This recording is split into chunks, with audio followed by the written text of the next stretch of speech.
Unbelievable.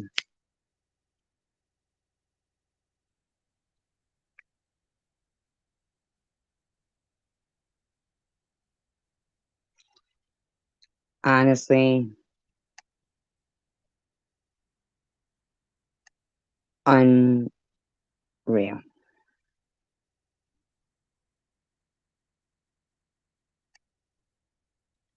So basically,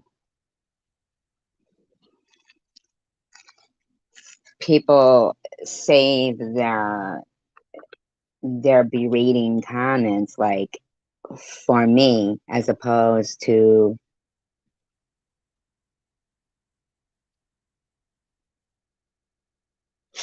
understanding that I'm not blaming Sharon for what I typed. Um, but did anybody notice? And that's something that I got to take a look at here. Cause give me a second here. I gotta just take a look at this. I'm. Mm. Hi, just John. See, I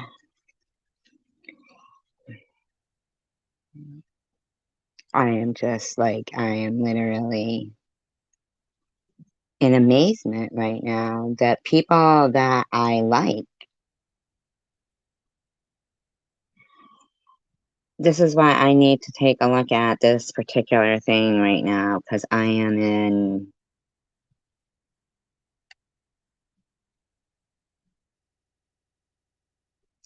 shock that I write something and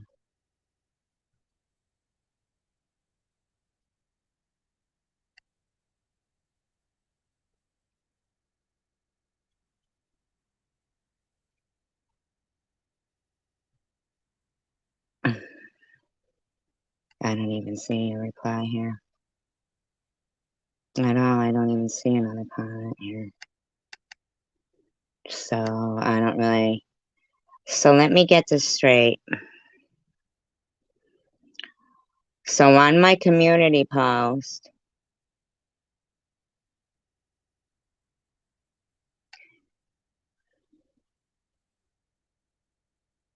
I put up a picture of what Sharon had put, okay? All right, on her community page. Saying, shut up, SG, nobody likes you. You told Lou nobody would come to her wake, which I didn't. That's what she said to me. But you're the one who will have nobody at your funeral. Nobody can stand you. You have 15 little flippy internet pals in your life, and half of them are hate watching. SG, you better go get scanned. I have a feeling it's spreading. With no comments saying, oh my God, I can't believe that she said something like that.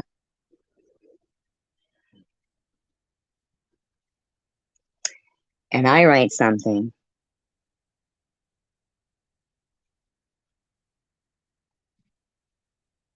And I get 17 comments berating me.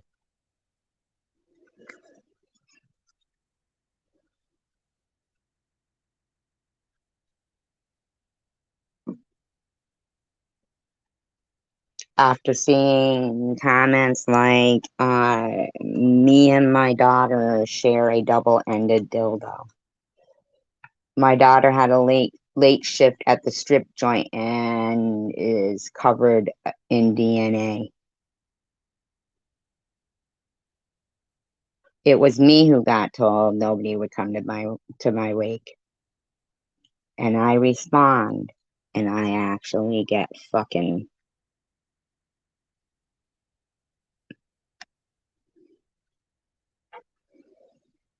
unbelievable. E-beggars, go fuck yourself, okay? You're not respectful at all, okay?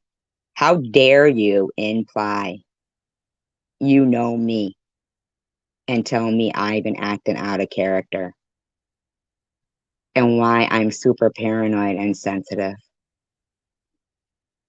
So I say something and it means I've got brain cancer. But when they say shit like that, they're normal.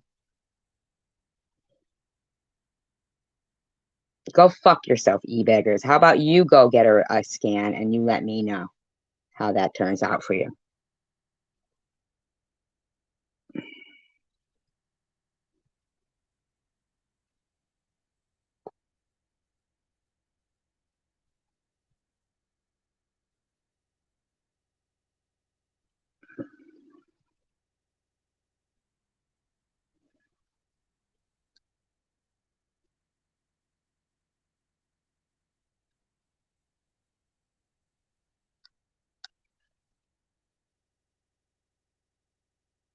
Hey, it's pretty pointless to have a chat. There's 11 people here and nobody speaking. But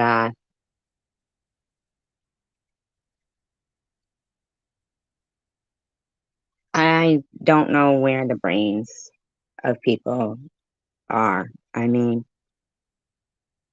they've sat and watched for 2 fucking years what these people have said and done to me.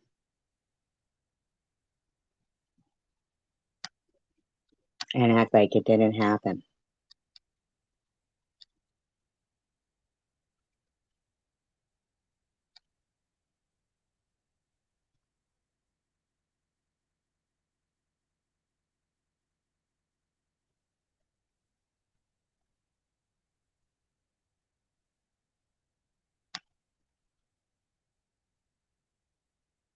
Make sure you go and get that scan, e-beggars, because I'm telling you right now, you're not okay. You're absolutely not okay. You are not okay.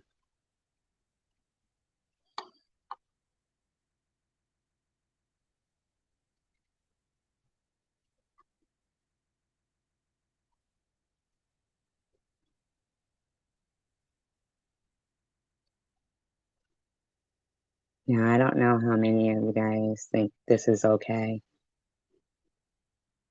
And this is before I said what I said, but hey, it's no problem. This fucking pig can say whatever the fuck she wants, right? And everybody loves it and supports it, right?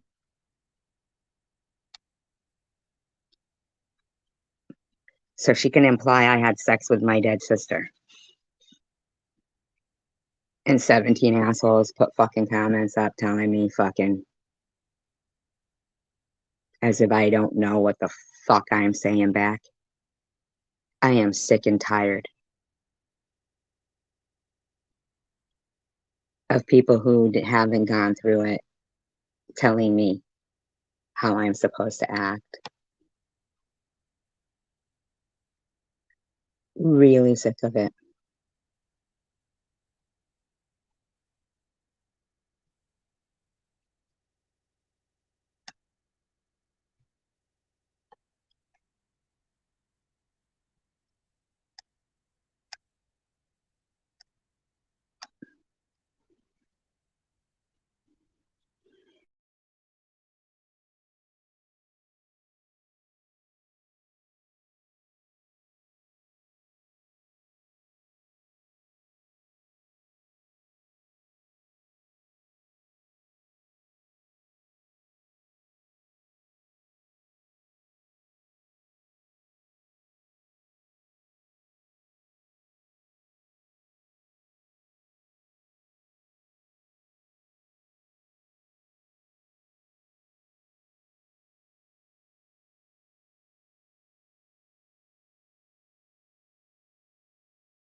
Hi, coward.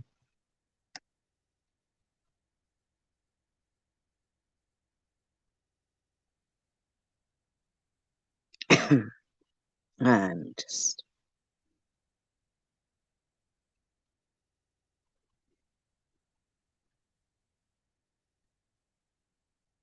If I fight it back without saying anything mean, I'm faking it. I'm faking that I'm a nice person. If I yell and say nasty things, I'm dying of brain cancer.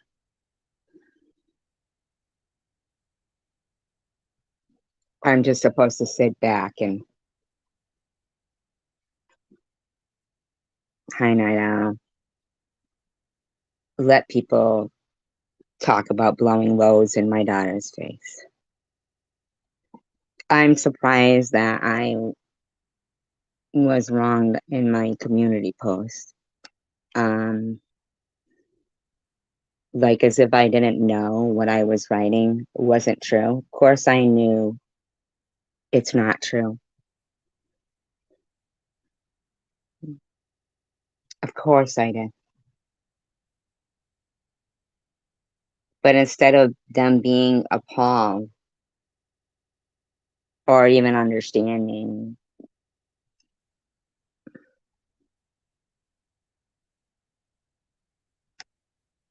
that this woman said I had sex with my dead sister.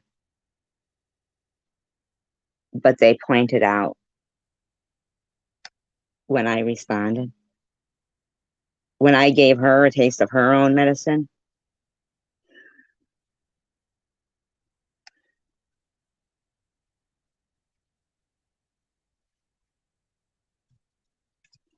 This fucking hotspot's pissing me off.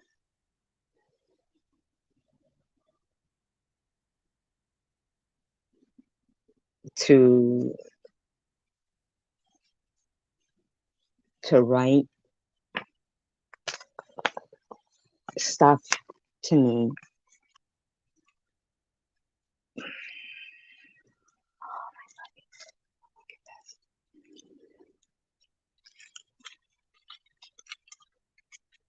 that they know, like everybody knows that these fucking losers are looking for nothing but ammo to use against me.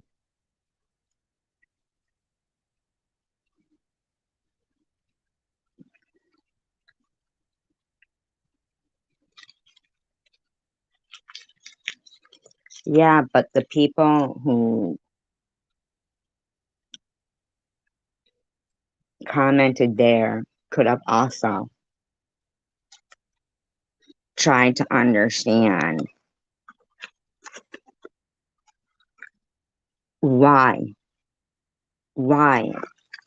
I may get that fucking angry when they're calling my daughter the magician of turning. I'm ready to fucking say really ugly shit. I mean, this is too. If they were in front of, if it was happening to you guys and they were in front of you, would you not knock them the fuck out?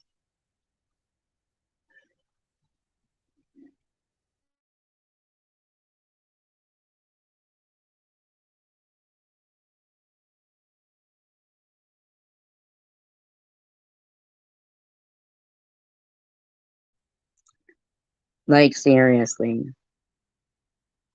If somebody said to you, coward, that yeah, you'd want to knock them the fuck out.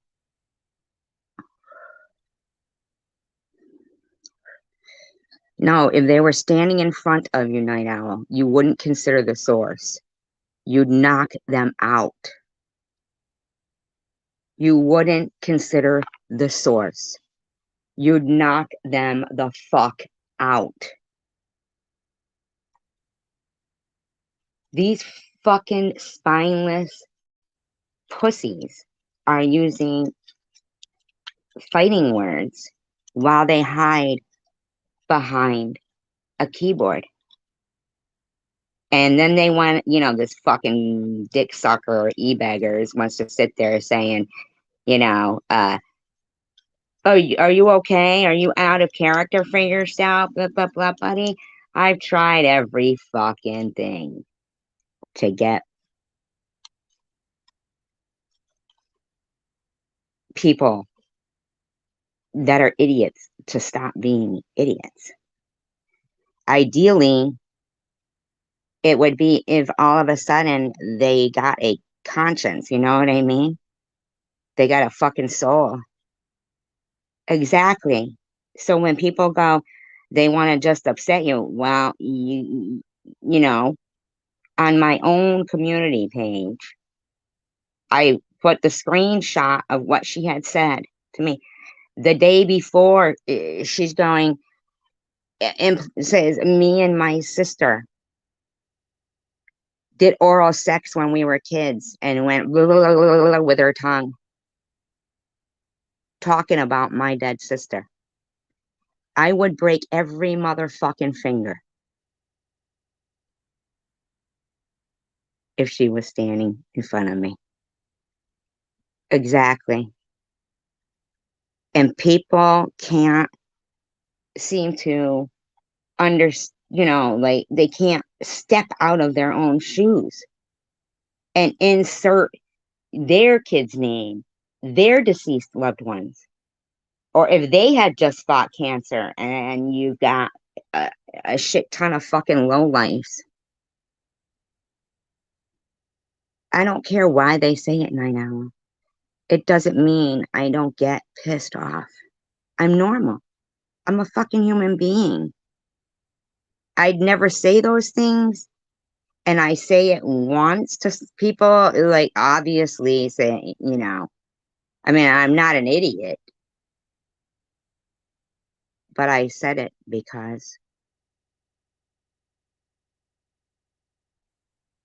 I'm fucking pissed. It's normal.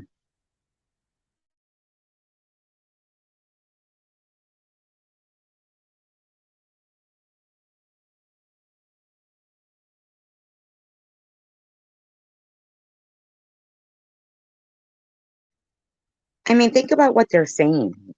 They're saying things like, I'm gonna die, right? They love saying that I'm gonna die.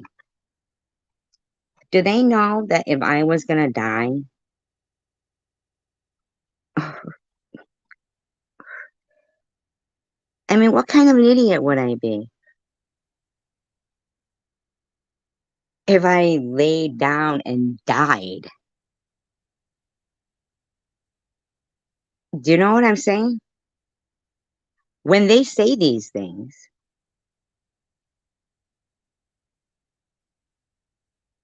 honestly, I feel 10 feet tall and bulletproof.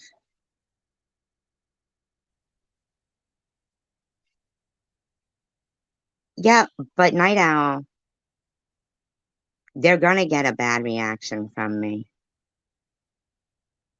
How bad of a reaction do they want?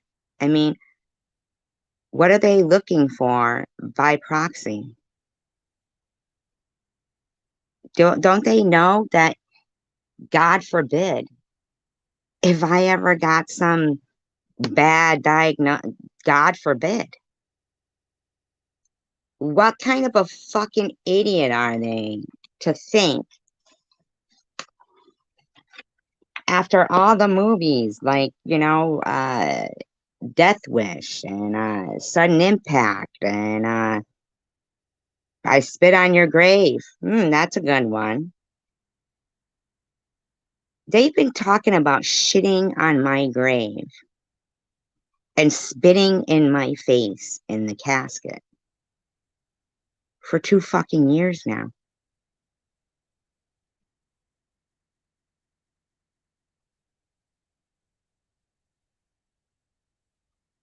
They need to be locked up. E-bikers, you can sit there and say all you want that there must be something wrong with me or I'm an alcoholic or you guys can say they can say whatever they want. They are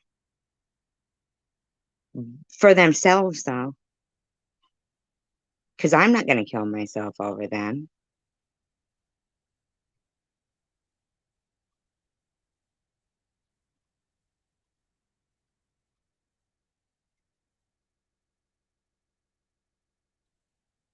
They're going to lecture me about, nobody's time is guaranteed.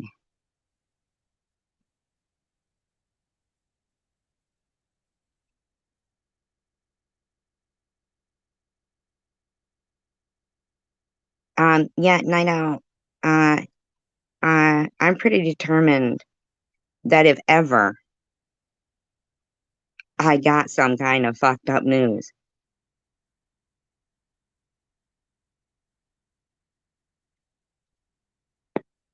that all hell will be breaking loose. They are the losers in life. They're absolutely the losers in life.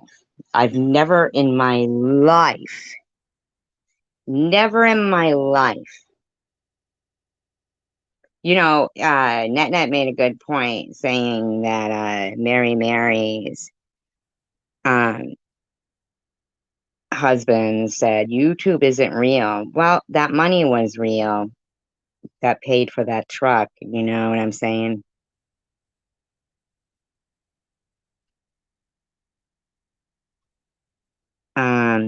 But these are a bunch of pussies that sit behind a fucking keyboard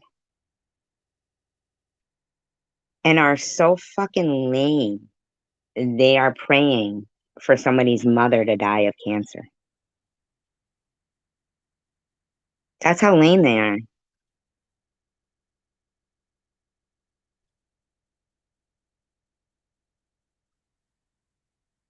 All of them, coward. Vern, Sharon,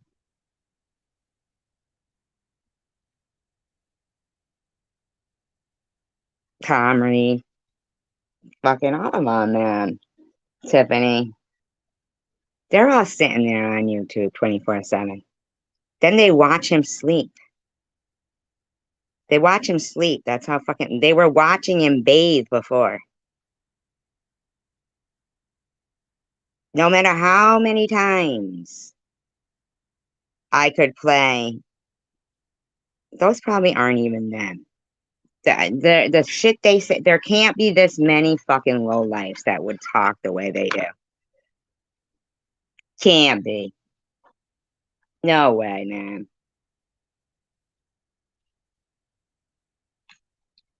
That's got to be men. I can't imagine women saying,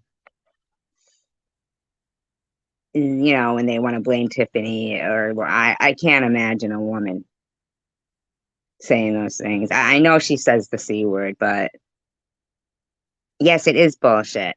Night average. It is bullshit. It is. It's spelt, it's not the Andrea Gale. He doesn't know Bigfoot either. There was no survivor, but you would think that there was one that came back and told them what to write the movie about in the book, huh? I mean, for having no survivors, they got a pretty good movie out of it, right? About their how do they know that guy uh, got his foot cooked? What was it, his foot or his hand? Remember, and he went over the side. How do they know all that happened?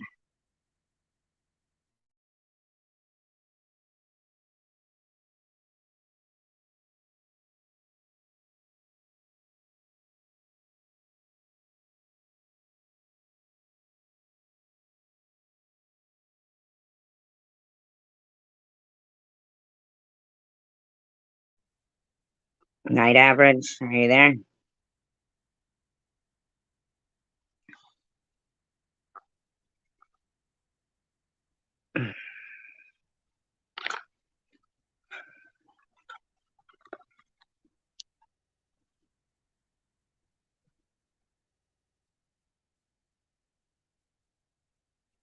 Yeah, it would be definitely. I did like that movie, Perfect Storm.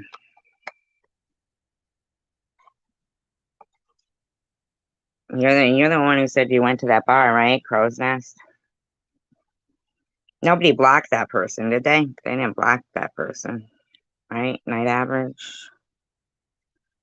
Keep going to say night owl, but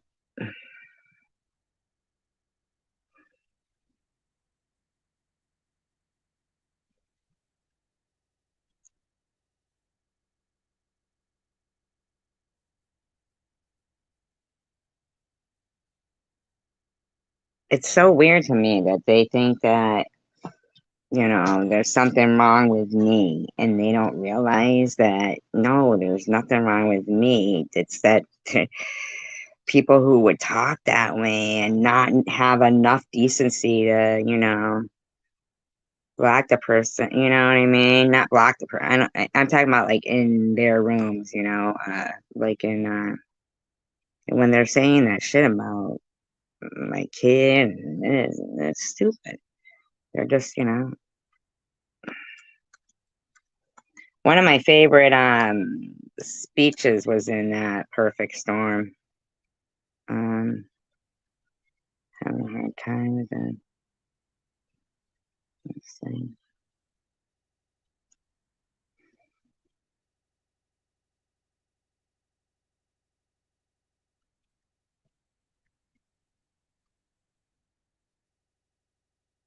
I don't know if it's gonna work. Last night I had to use my phone too.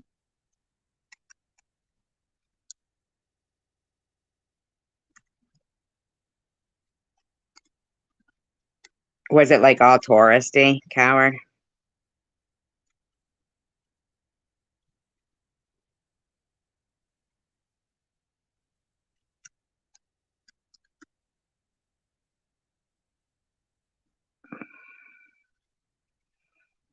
Yeah, I do too. I feel sympathy for the people lost at sea, let alone the families.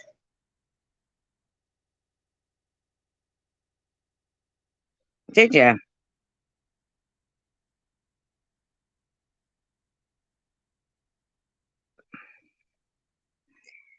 They have the what is this? True thing.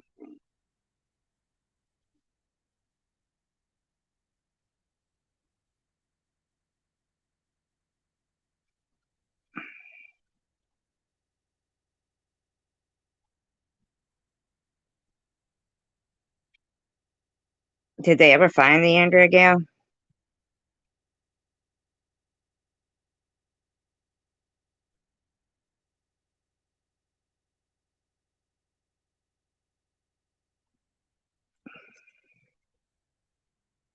No, they never found it. Says they oh, I'm buffering. Am I buffering?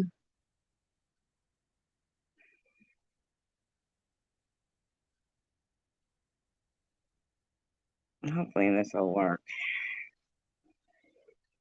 No, I'll have to switch and go into my phone and just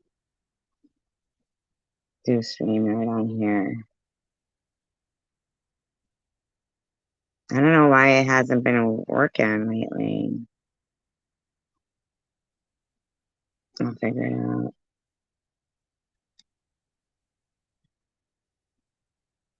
I'll just do streaming right on here then.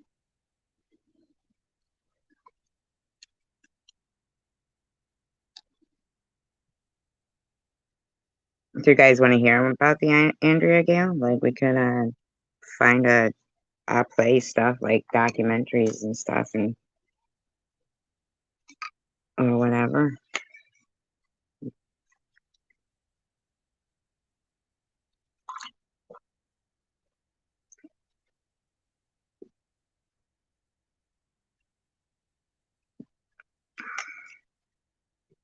Unless you guys want to do something different. But we could research what's going on with it or the story, like the truth, oh, it was all locals. Oh, it wasn't that's pretty cool to know. Have you ever been there to the Crow's Nest night average? Maybe we could tell you 112 or NA, not NA. You don't want to be NA. I mean, you could be if you want to be. But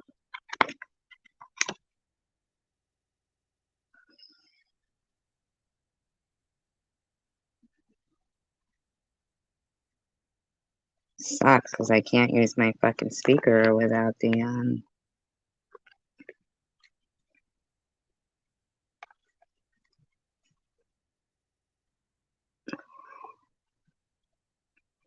Did you go to Cheers bar too?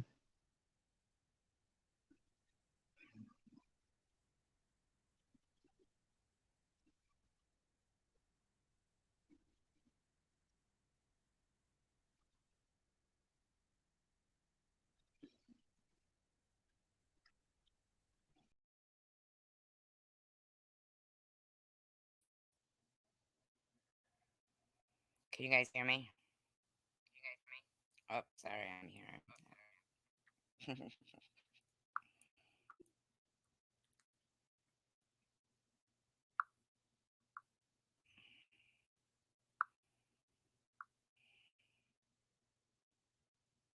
Okay, I'm still here.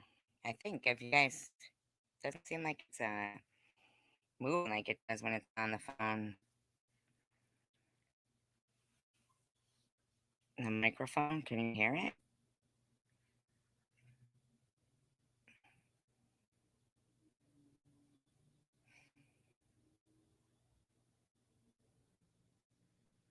Hmm. Well, hopefully you guys can hear. Oh, there you go. Okay, now it's doing it. All right.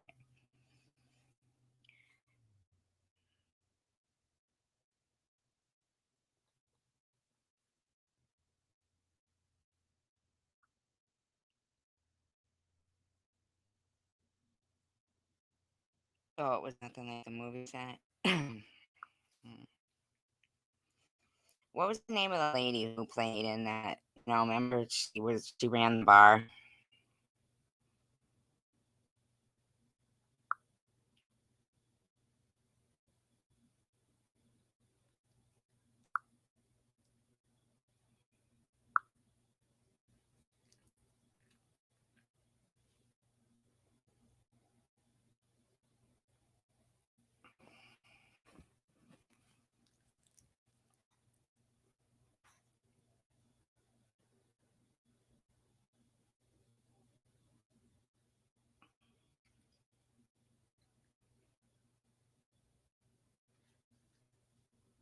Perfect Storm documentary. No, they don't have a good. Let's see.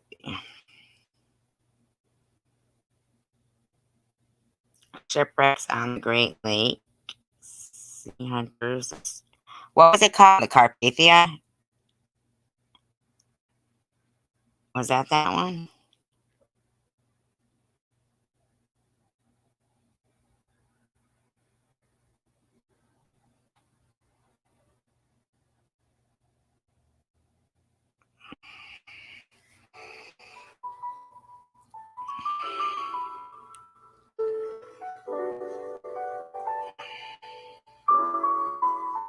Bob Case dubbed it the perfect storm.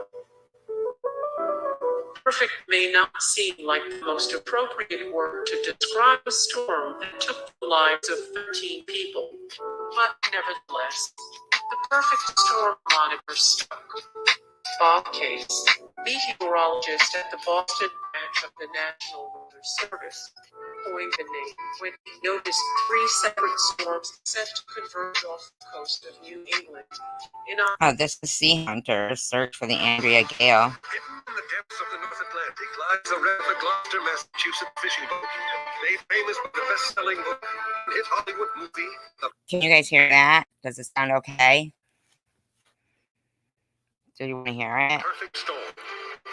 Join the Sea Hunters as they attempt to find the last resting place of the doomed swordfish boat Andrea Gale, lost during what's come to be known as the Halloween Storm of October 1991.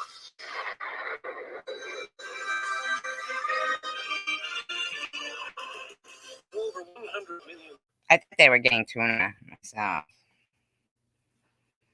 Oh, okay. All right. In print, Clive Cussler is the Grand Master of Shipwreck Tales and Adventure. Director of the Vancouver Maritime Museum, James Delgado is one of the world's foremost marine archaeologists. Oh, he looks like Richard Dreyfuss. Monique hated the way clothes fit due to her muffin top and basketball roll, so she went to Sonobello. One visit. Sorry. On the walls of the town hall in Gloucester, Massachusetts, are the names of fishermen that have, over the last 300 years, sailed from this port never to return. I didn't realize how much money those fishermen would make. Hi. Red Dead, hi. We're just going to listen to the Sea Hunters search for the Andrea Gale, just starting it. I didn't realize how much those fishermen, though, make on those fish, I mean, wow, like per pound and everything's crazy. The notorious Halloween storm of 1991 added 6 more names to this list. 6. I thought They it were was the crew of 13. the ill-fated swordfish boat Andrea Gale. Their compelling true story would spawn a novel and a major Hollywood motion picture, The Perfect Storm. Was Sam alone there, Cal?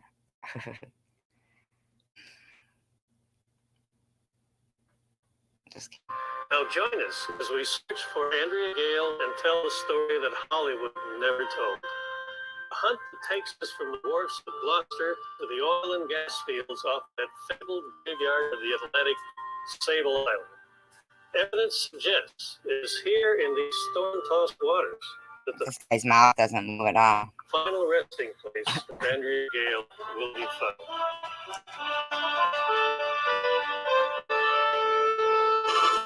I would have thought they found it, and that's how they wrote the story. Like maybe they found like what was going on, and they knew that this was. So do they like even? They just made it up. Not made it up, but I mean, yeah, they died. I get that. During the closing days of October 1991, as fishing boats set out for their late season runs to the Grand Banks, meteorologists were watching the skies with growing concern. What's the Grand Banks? Where is the Grand Banks? Oh, North Carolina. Okay. Grace was charging north from the Caribbean and threatening the U.S. East Coast. It looked as if New England was in for some rough weather. Off Newfoundland, hundreds of kilometers from their home port in Massachusetts, longliners were plying the waters of the Grand Banks hunting for swordfish. As always, the captains kept an eye on the unpredictable fall weather. Longlining is brutally hard, dangerous work at the best of times. Can you guys understand what they're saying? Are you interested in this? Storms of October and November only compound that risk.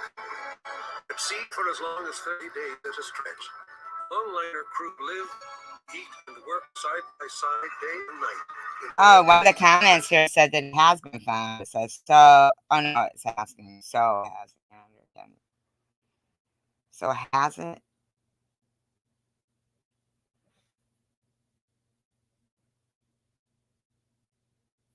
What was that movie? Oh, I like The Guardian. The Guardian, that was a good one too. During their weeks at sea, they may pull in as much as 23,000 kilograms of swordfish, worth almost $250,000. Ah, I'm telling you, fucking. Once it's all gone, though, like, $1 on the open market. The hunt for and the capture of these giant fish is one of the last remaining bare-knuckle battles of man versus nature. one of the last. Why is it one of the last? Why is it one of the last? Longliner Andrea Gale had already been out for a month and was preparing to head home to Gloucester. Her holds filled with 18,000 kilograms of fish. Her captain was Billy Pine. 18 kilograms? What's 18 kilograms? Oh, he does look like freaking George Clooney. Good looking guy. Who at 34 was a veteran of over a decade at sea. But nothing in his experience prepared him for the coming events. 22-meter-long Andrea Gale sailed directly into the depths of a meteorological hell. Billy Time, the 5 crewmen, and Andrea Gale herself disappeared, swallowed whole by a storm with a ferocity beyond belief. It's like stirring in the water. Edmund Fitzgerald, what was that one? Was that on the Great Lakes?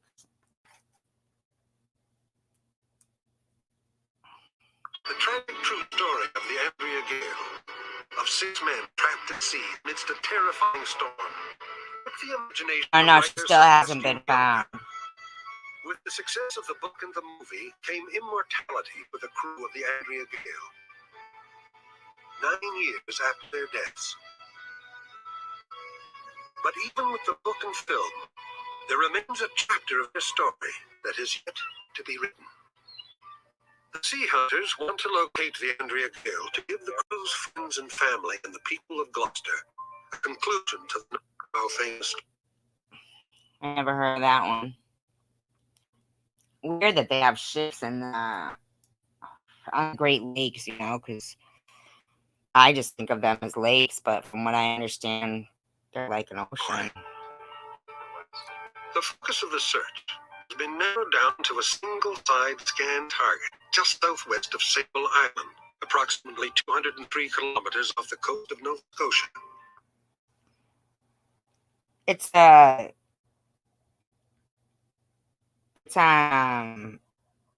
Sea Hunters. We could do other things. I mean,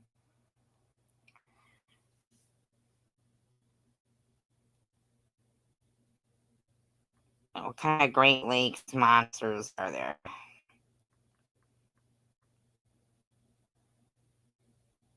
No lady was missing and never found. It's the Andrea Gale is the boat.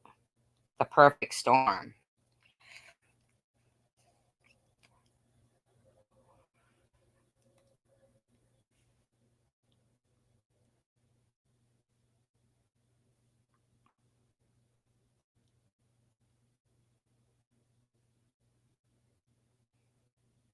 You never heard of it? I know.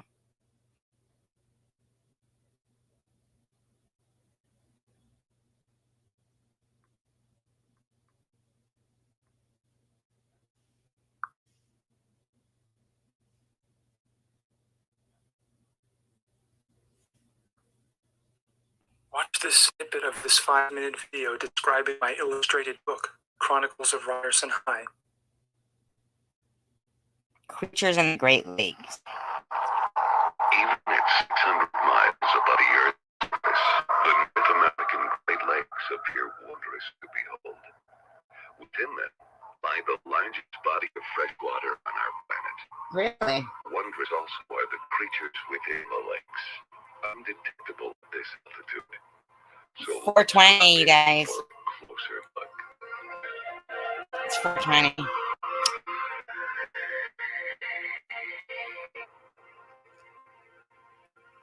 Creatures in the Great Lakes, just so you guys know. If you ever go there. Within the Great Lakes, as within the oceans, life is concentrated in the floating zone, the area illuminated by the sun. Here, microscopic plants called phytoplankton and larger rooted plants convert sunlight and nutrients into plant tissue. There'll be a test after this, by the way. The critical first step in the food web. At first, we see only the evidence of animal life. Fish nests, crayfish burrows, here resembling the desert homes of ancient cliff dwellers.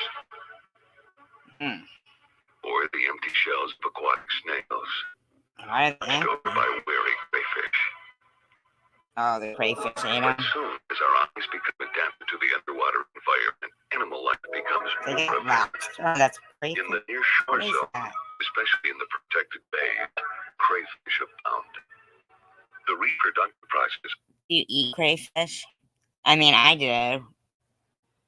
Do you? No. Crayfish is a complex series of events. After mating, sperm is held by the female until the eggs are developed.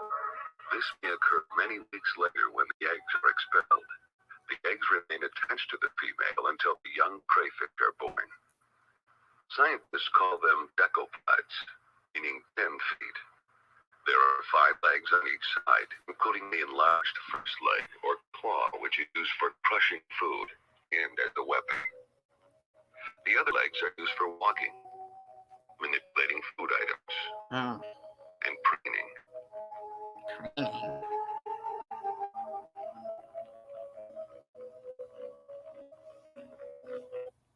I wanted to know if there was a monster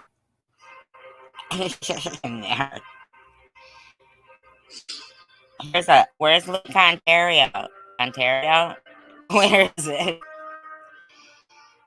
Where's Lake Ontario? Sightings of the sea monster in Lake Ontario go back for hundreds, if not thousands of years. Every native tribe that lived in this area believed that this lake was home to a monster. The first Europeans that lived here, well, they claimed the same thing. One of the first documented sightings happened to a French explorer. He wrote in his journal that he saw a monstrous snake-like creature that moved like a caterpillar before disappearing back into the depths of the lake. Then in 1805, four fishermen saw what they thought was an overturned rowboat just popping up and down on the water. And as they got closer, they realized that this was not a rowboat, but only part of a huge snake-like creature with very large eyes. And they estimated that this snake was 150 feet long. No way. Now, most cryptozoologists believe that it's possible that these fishermen saw some sort of unknown serpent, but maybe they over-exaggerated the size, considering that the largest known snake to ever live on this planet is only estimated to be 40 to 50 feet long. The next sighting happened in 1817 when a ship crew claimed that they saw a huge dark-colored monster in the water, and they estimated it to be about 40 foot long and 1 foot wide, which is a lot smaller than the previous sighting, but still huge. And the natives did say that this lake was home to many sea monsters. And that makes perfect sense, because if this is an actual living, breathing animal, then it would need a good population of them in order to survive. There was another mass sighting, an amazing claim in 1833 by a steam crew while they were in Kingston Harbor. They estimated that They delivered steamers, Cleveland steamers. creature they saw was 175 feet long, and the captain even stated that it looked like an earthworm with no observable face. Get out. Then in 1867, a local newspaper put in an article that read, "Another report of the appearance of the great snake water monster in Lake Ontario has reached us. We have it from reliable citizens who reside on the lake shore in Parma, New York. Just as the sun was setting, this monster was seen in the water close to shore. A drove of cattle were drinking the water when the huge monster was seen, as it raised its head above the water and started to approach the shore where the cattle were drinking, intending no doubt to take an evening meal of fresh beef. The noise made by the animals that came to shallow water frightened the cattle, and they ran back in great fright. Then half an hour later, the same drove of cattle sought to drink at a place 50 rods west of the spot where they first were, and yet again they were scared away by this monstrous snake. The occurrence drew to the beach several persons and caused a great sensation." Now, this is an amazing claim, because how big would a snake or any animal have to be in order to see cattle as dinner? Then in 1877, another crew on a steamship saw a huge creature. They said it had small legs and a tail. Another sighting claimed it had the mouth of a crocodile, and many others stated that it had huge eyes. One of the most bizarre claims happened in 1931 when two doctors were on the lake. When they saw a creature they claimed was 230 feet long, No way. had one eye, and had two One antler-like eye. horns on his head. Very similar to Native American legends. No. It was kind of amazing how many sightings there were during the 18 and early 1900s. And I'm Those hieroglyphs don't lie. I mean, is that what they're called? You know, when the American Indians write on the caves. And they got, you know, I mean, seriously. sure some of them were probably exaggerated, but I do believe that there could be, or could have been, some sort of large unknown snake species that lived in these waters, or maybe something else entirely. But whatever this was seemed to have just disappeared as the sightings just stopped coming in. Now, interestingly enough, not too far away from Lake Ontario is an ancient Native American structure known as the Snake Mound or the Serpent Mound. Work fine, vacation high. Did you know we had those? When you save more, What are they called? Like, you know, And this structure is huge, making me wonder if they well, that's weird. Did you know that we have those things in the United States? What are they called? You know, like you can see them from above. ancient native people of this land had also encountered some sort of serpent-like monster. There are also many sightings of a sea monster in Lake Erie, and in some of these sightings the description is very similar, if not the exact same as the sightings in Lake Ontario. And Lake Erie is right next to Lake Ontario. In 1817, the ship crew reported that they saw a dark-colored serpent that was 30 to 40 feet long. Then the exact same year, another crew on the ship saw a similar creature, except they estimated it to be about 60 feet long, and they shot at it with a musket, but the gunshot had no visible effect whatsoever. One of the most famous sightings happened in 1892 when many people in a boat saw a huge creature that appeared to be fighting something in the water. And when it was done, it calmly floated right alongside the boat. And according to all these eyewitnesses, its head was out of the water by about 4 feet. Its body was about 50 feet long and it had flippers and sparkling eyes, basically describing a plesiosaur. And according to my research, a plesiosaur could grow up to 50 feet long. And there have been many other sightings, but they are far less than what they once were. It's like in Lake Ontario. And this monster in Lake Erie is now known as Bessie. It would seem that there are two different types of monsters in both Lake Ontario and Lake Erie. One that seems to be just a huge snake, longer than anything we have on record, and the other that resembles a plesiosaur. And the sightings have definitely reduced greatly compared to the 19th and early 20th century. In other news, a couple of weeks ago, a boat captain in Loch Ness was taking a group of tourists for a boat ride on the loch, when one of the tourists saw a huge object on the sonar. And the captain, Mike, could not believe how big this thing was. He had never seen anything that big before. And that's pretty interesting considering how many hours he has spent on the loch. Now, they estimated that this, whatever it was, would have been up to 25 feet long. And they ruled out a dead tree or anything like that because this huge creature was moving like a fish, making this a very interesting sighting or sonar hit. There is nothing even close to the size that officially lives in the loch. The biggest fish is the Welsh catfish, and they are huge and can grow up to 9 feet long. But that is still a lot smaller than the sonar hit. The other possibility is the sturgeon. Sturgeon can grow to monster sizes.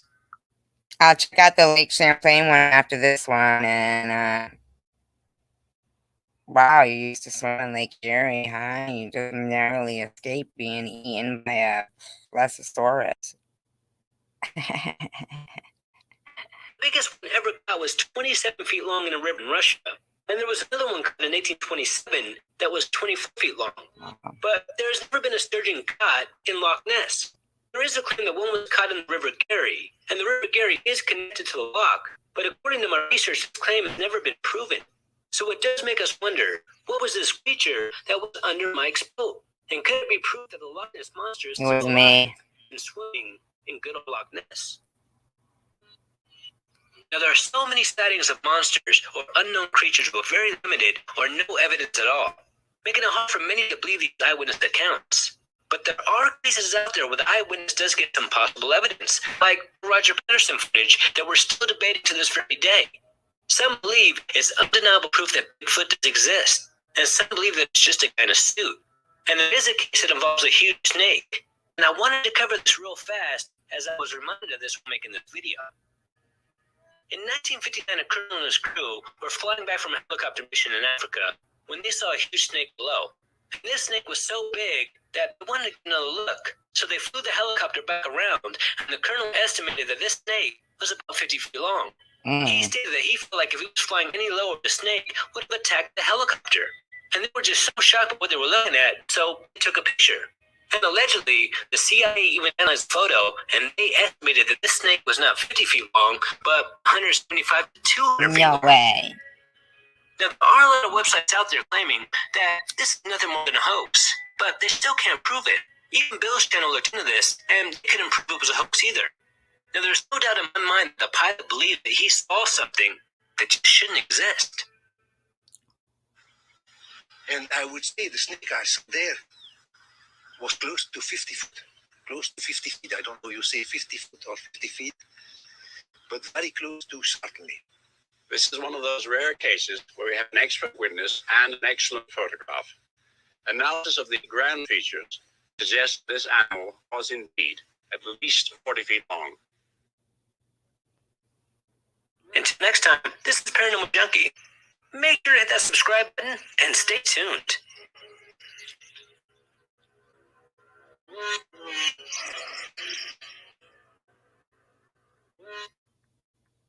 I heard there was I'm a Los Angeles-based artist. I'm inspired by I heard there was bull sharks and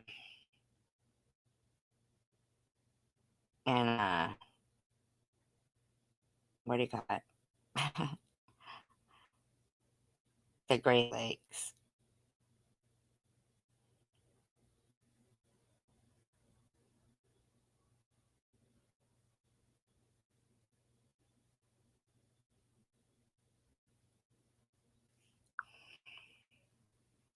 In the waters of Vermont's Lake Champlain, thousands of people claim to have spotted a massive dinosaur-looking creature.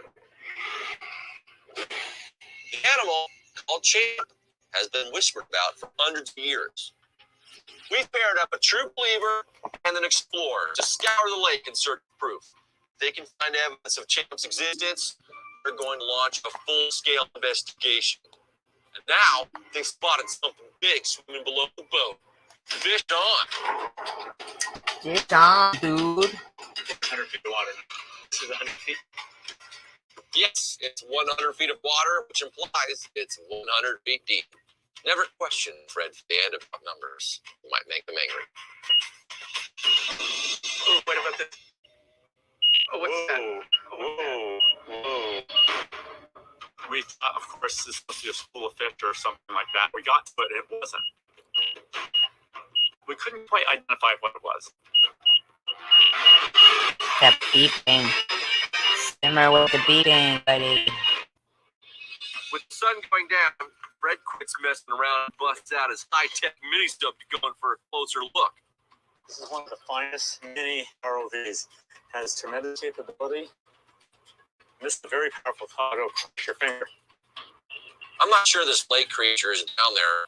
I'm definitely convinced it's not scared of this piece of crap. You can swallow that thing like a tic-tac. All right, Mike, it's operating properly. So we're going to start our descent. ROV stands for remotely operated vehicle. When we get something that's not too handy for a diver to go down, the preferred method of examining that is put this little remotely operated vehicle down. It's like being down there without the dangers, and it'll send pictures back. As we get deeper, we're at 22, 23 feet. You notice how it's getting a little bit darker? Okay, you can see the lights now striking the bottom. We can see on the bottom. We're going to tilt down. Now we're hovering above the bottom. There's nothing there. What I'm going to do right now is just go out, check my line, make sure I have plenty of line so we can go a little bit further forward. Okay.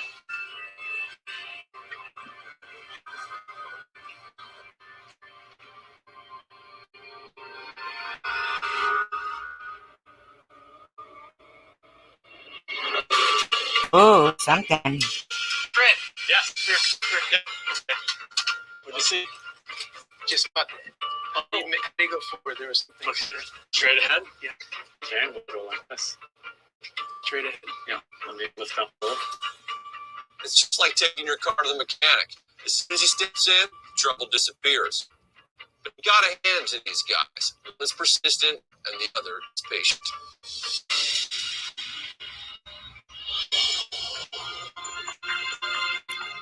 Oh, your grandparents? Scour on the bottom.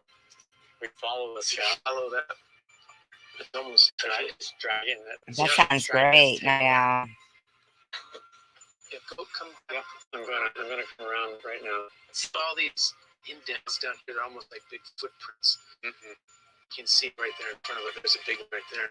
That's weird. Fred, still concerned about the noise that we're generating, either from all the equipment. I just feel like if we got out, and just it's dark, the moon's out, and just kind of hang out, and be quiet, and listen. All right, And look. we can definitely do that. See, to me, this is the way to do it. I'm gonna look and see if there's sharks in the Great Lakes. Come on, Jim. Oh, Mike, I will say this. There are still a lot of mysteries on this lake, and this might just have to be one of those that just continues to be a mystery. This might be the end for tonight. I'm coming back. I'm sure you will. Dragons will rule the Seven Kingdoms for the next 100 years. Oh, that's nice. Everything that Oh my God, that sounds great.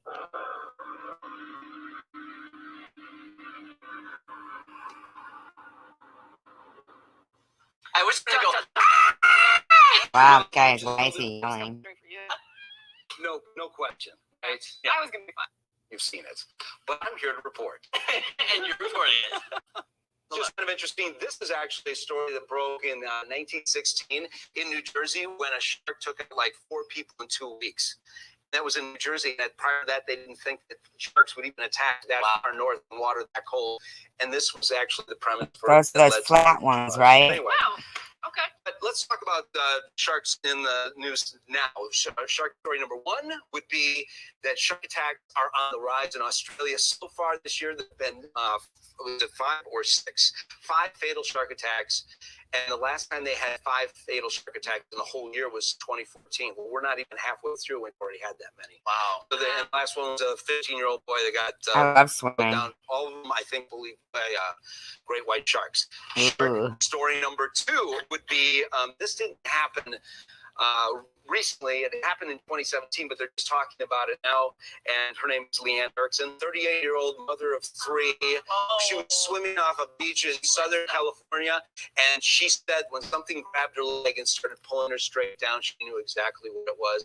The water started getting much darker and colder, and so she just hauled off and punched it in the eye. And she said, that's what you got to do. well, and she said it felt like her fist was going into a cup of jelly, Ugh. and the shark released. She managed to get up there. Her fiance paddled her back to shore. She Just know that. Punch it in the eye. Punch it in the eye. Think of jelly. blood. Millions of dollars of operations later, she can walk. She kept her leg. No feeling in it, but she's just glad to be alive. So, Wow. That's amazing. thrilling story, though, right? Yeah. Okay, so shark story number 3. This one's fascinating. Okay, caught on film. Not that this has never happened before, but the guy with his drone caught it. A 50-minute attack where a shark took out a 33-foot humpback whale.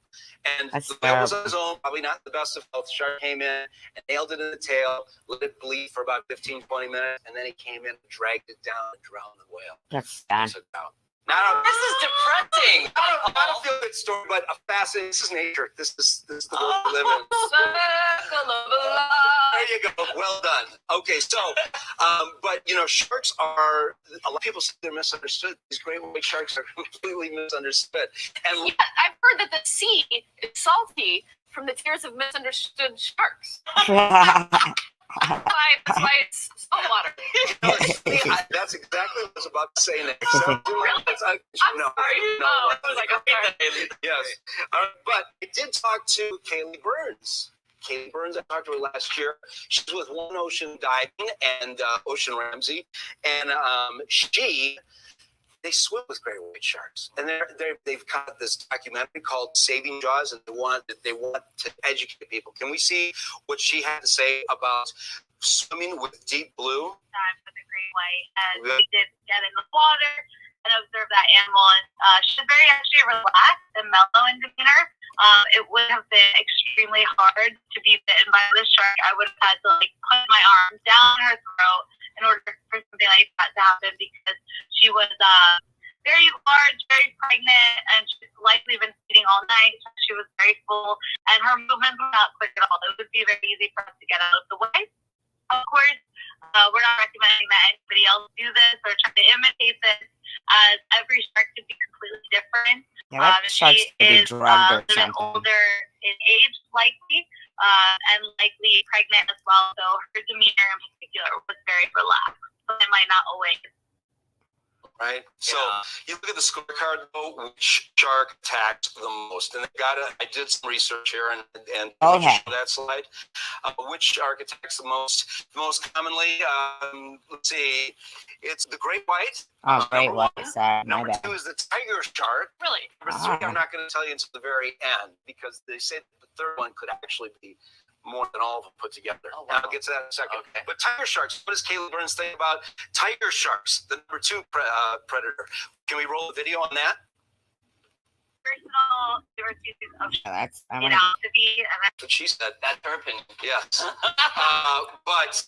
So I asked her, though, have you ever heard the premise, though, that sharks can smell blood from miles away? Yes. You've heard that, right? Yeah. The great white shark can smell a small portion of blood from as far as 3 miles away. Right? everybody remember this. And It's all that's for what education. so I asked her, I said, will you take these tourists in Hawaii to go swimming with sharks? Would it bother you if somebody, as they're jumping out of the boat, they scrape their foot and they get cut and they're so jacked up and their adrenaline is going so high, they don't even realize they're bleeding into the water? Would that bother you? That was the question I asked her, and let's see what she said.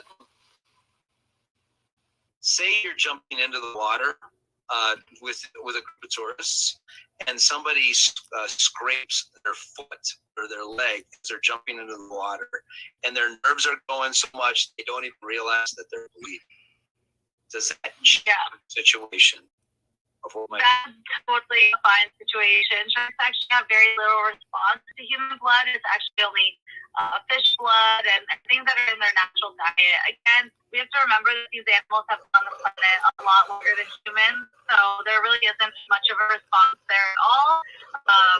I've been in the water with people bleeding. We're not made up of anything that these guys were programmed to eat over hundreds of millions of years and their instincts and stuff. So it's a perfectly safe situation if you have, little minor cuts and scrapes and things like that in the water with sharks. I don't believe that. Somewhere where there's definitely a community within me. I think it's shark bait. The more you know. Huh? I think that speaks primarily to great white sharks. I did some research which shark is the most aggressive, all right? And it's actually probably responsible for the most unprovoked fatal attacks on humans, not the great white, not the tiger shark, but this shark. It also happens to be the most aggressive, and what's really terrifying is it can swim in fresh water. Wow. It recycles the salt in its Bull body. shark. I was right. And living in salt water, and it can actually swim up the Mississippi River. And there was actually a documented attack by the shark in Lake Michigan, in Chicago. Chicago. What kind of shark is it? I'm working Bull on shark. sharks here, Sean Paul. I don't know. We're going to talk about that next week. Wait, you're not going to tell us this week? He's We have kidding. to wait. Next week. What? I know hammerhead sharks don't necessarily go for humans. Yeah, you know what? In my research, they didn't make the top 3 or 4 as far as being aggressive, but they look menacing. Yeah. That's the only other shark I can think of. I need to watch Shark Week because I'm running out of. Can't even tell you another shark. I'm going. But I mean, think about this. It's bullhead. It's responsible for probably more deaths than any other shark because this shark doesn't have recognizable markings of a great white shark or a tiger shark. And if you look at the attack report, more often than not it says unconfirmed as far as what it was, unknown species, and they believe that it is this shark.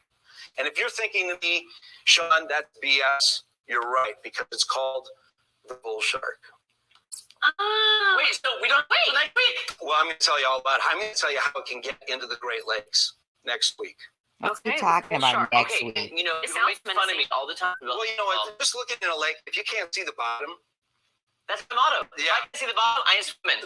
Yeah, exactly. Sean Paul, thank you so much. My pleasure. See you next week.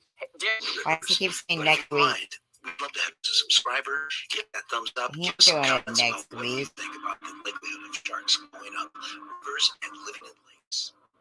Welcome back to Ozarks Fox Fam. It is time for another intrigue journal with Sean Paul. And Sean Paul, last week you left us kind of with a cliffhanger. I guess it was And next. we've been on the edge of our seats ever since. And you were thinking BS. I was. Bull shark. That's it. That's what you were thinking, right? Is that a real thing for real though? Bull sharks? Yeah. Yeah. And you know what? How could he not what we're know talking about is we what are? makes them especially terrifying is that, when I was a kid, we go to the cabin, we go on the lake, and I just seen Jaws, and I wouldn't go near. My dad would say, "Don't worry, sharks don't live in fresh water."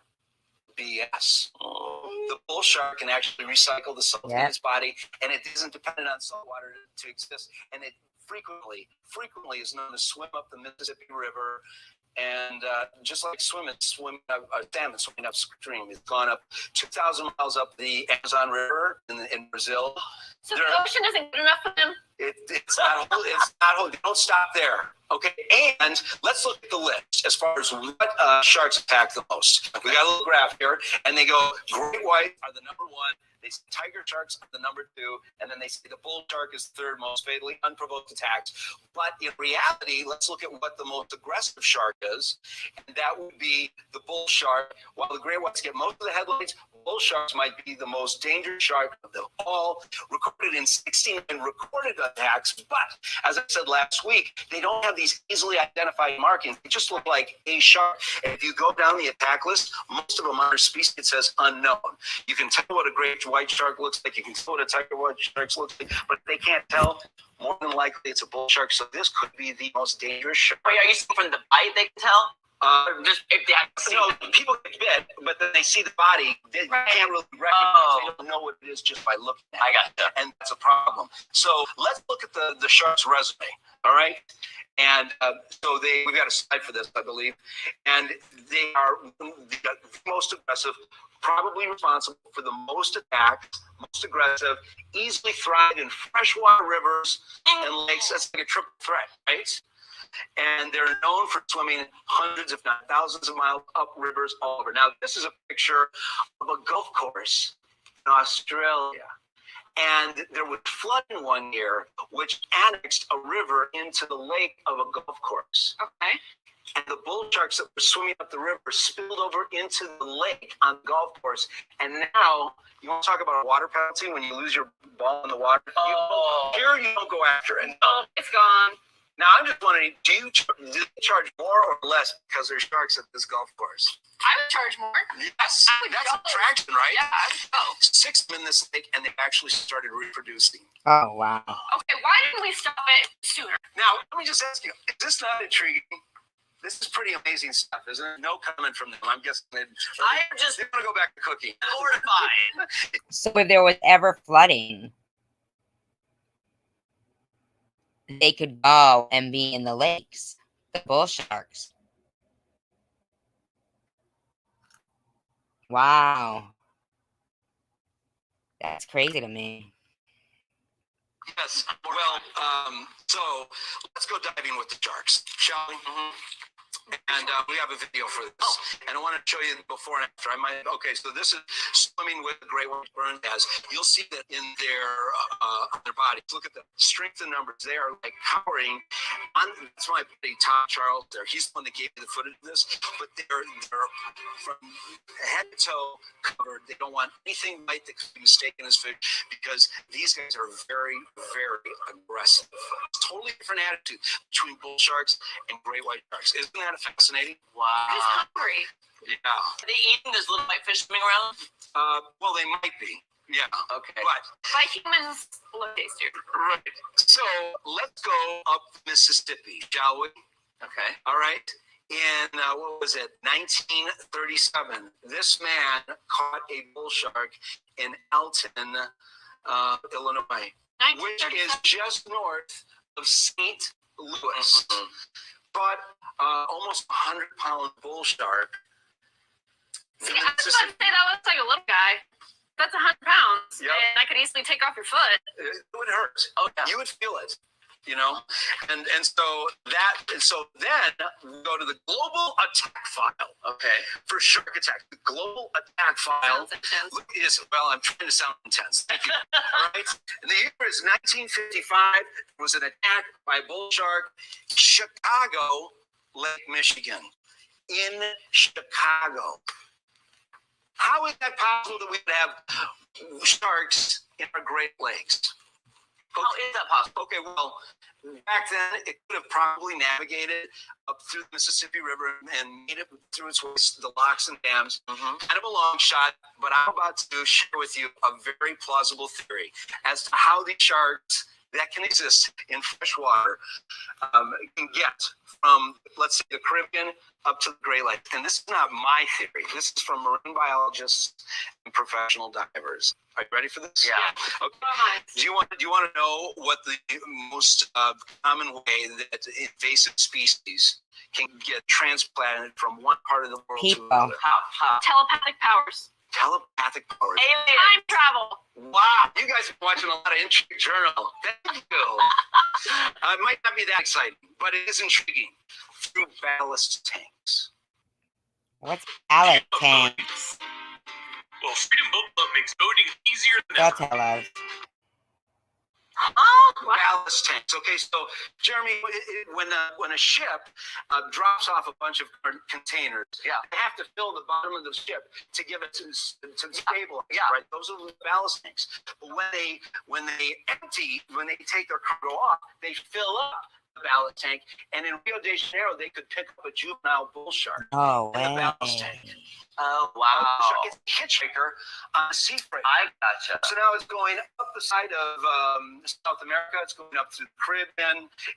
This ship is going up through the East Coast, and it's a good thing because the shark would never survive in waters these cold. Now it's coming in through the St. Lawrence River Do you think that affects the water at the bottom of the boat, though? The cold waters. That's a good question, but marine biologists don't seem to think so. Anyway, so we're going through the St. Lawrence River, these sea passages, the locks and dams. He's getting a free ride. Wow. How does he sustain food? Oh, you know what? Don't get ahead of me. That's a great question. That's a great question. Well done. She just timed that like 45 seconds. It would have synced up perfect. All right, so here we are in the Great Lakes.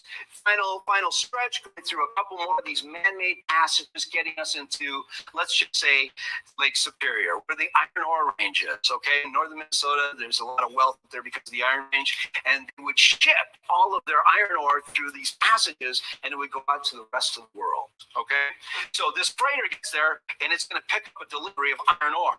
It's off, and so here's the ballast tank. Bruce, the bull shark, is set free into Lake Superior. So how big are these openings? Are we thinking, is this really conceivable? Is this Right, really is it possible? Yeah. And like she said, how are they going to live? Well, guess what?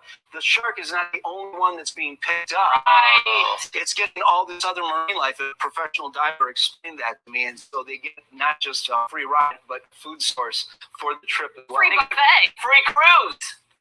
Oh my gosh. I want to be a shark. I will say this: while this does seem intriguing, they would probably only live through the summer because up in the Great Lakes it gets far too cold for any shark to survive. So while it would be plausible for them to actually make it up to Chicago, Lake Michigan, see the sights, go to the museums, maybe attack somebody, they're probably not going to live much longer. That's something. That's some solace to know, to think of. Right. That's a good way to go out. I mean, just a little joy trip. Right. Another part of the world. Yeah. Intriguing as always. Challenge your reality, everyone. Thank you. Yes. Thank you, Sean Paul. I'll never look at Income Lake the same way. This is how bull sharks swam upstream 1,700 miles into the Illinois River and possibly the Great Lakes. So imagine this: you and your buddy, two fishermen, are out on the Illinois River fishing, and you're not expecting to catch anything too crazy, maybe like a largemouth bass, catfish, crappie, stuff like that. And all of a sudden, your buddy yells that he has a fish in the line, so you got to help him reel up this fish. And as you're pulling it out of the water, what is it? 5-foot, 85-pound bull shark. And this is actually a true story. In 1937, two fishermen caught a 5-foot, 85-pound bull shark in the Illinois River. And I just want to show you guys how crazy this is. This is Illinois right here, and this is the river mouth of the Mississippi River right here, going into the Gulf of Mexico. So the theory is that it swam up the Mississippi River into the Illinois River, because all those rivers are all connected. So that means that the bull shark would have started from here.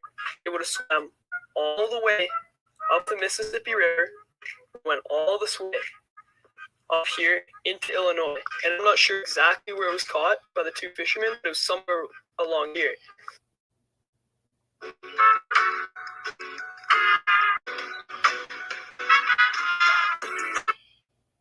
Everybody make some TikTok.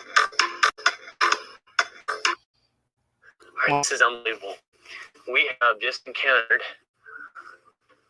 a little eastern coral snake. This is actually only the second coral snake that I've ever seen in my life. These guys are absolutely beautiful. This is actually the most venomous snake in all of North America. Let him calm down just a little bit. Absolutely gorgeous. Now, you always have probably grown up here in that brine, especially if you... There's an estimated 7.7 million animal species living on Earth alongside us humans. So it's no surprise that they get a little too close for comfort sometimes. From a huge horde of spiders to a swarm of blood-sucking mosquitoes, Some creepy critters are determined to move in with you whether you like it or not. So grab the bug spray and try not to get too itchy as we take a look at some of the craziest pest infestations and how people tried and sometimes failed to handle them.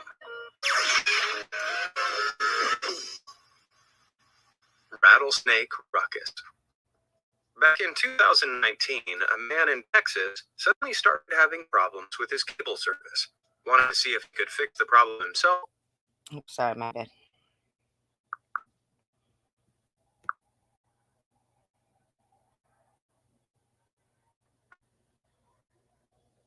He rolled up his sleeves and clambered into the crawl space of his house, assuming it was probably just a loose wire somewhere. As he crawled forward, he noticed a couple of rattlesnakes. These sneaky snakes are common across Texas, where they're considered something of a pest, but the venom in their bite can cause nausea, sweating, blurred vision, and worse, which is why crawling around in an enclosed space with them isn't ideal. And for this guy, it got a whole lot worse when he realized there weren't just 1 or 2 rattlesnakes, but 45 of them hiding out under his house. Understandably, he bailed hard and, after escaping snake bite free, called the experts at Big Country Snake Removal. Heading into the dark, snake-filled crevice, the removal team undertook the nightmarish job of clearing them all out. Armed with only a long claw and balls of steel, the team pulled the slithery serpents out one by one. After every last one had been cautiously transferred to buckets, the man was left with a big decision. What was he going to do with them? You see, this guy lived a little over 40 minutes away from Sweetwater, a district famous for the Sweetwater Rattlesnake Roundup. Every year at Sweetwater, the controversial festival sees over 250,000 wild rattlesnakes captured and held in plastic bins before being butchered. Advocates of the event say it promotes awareness of rattlesnakes and boosts the economy, while critics argue it's barbaric and should be banned. Even so, the festival organizers pay over $10 per pound of snake donated.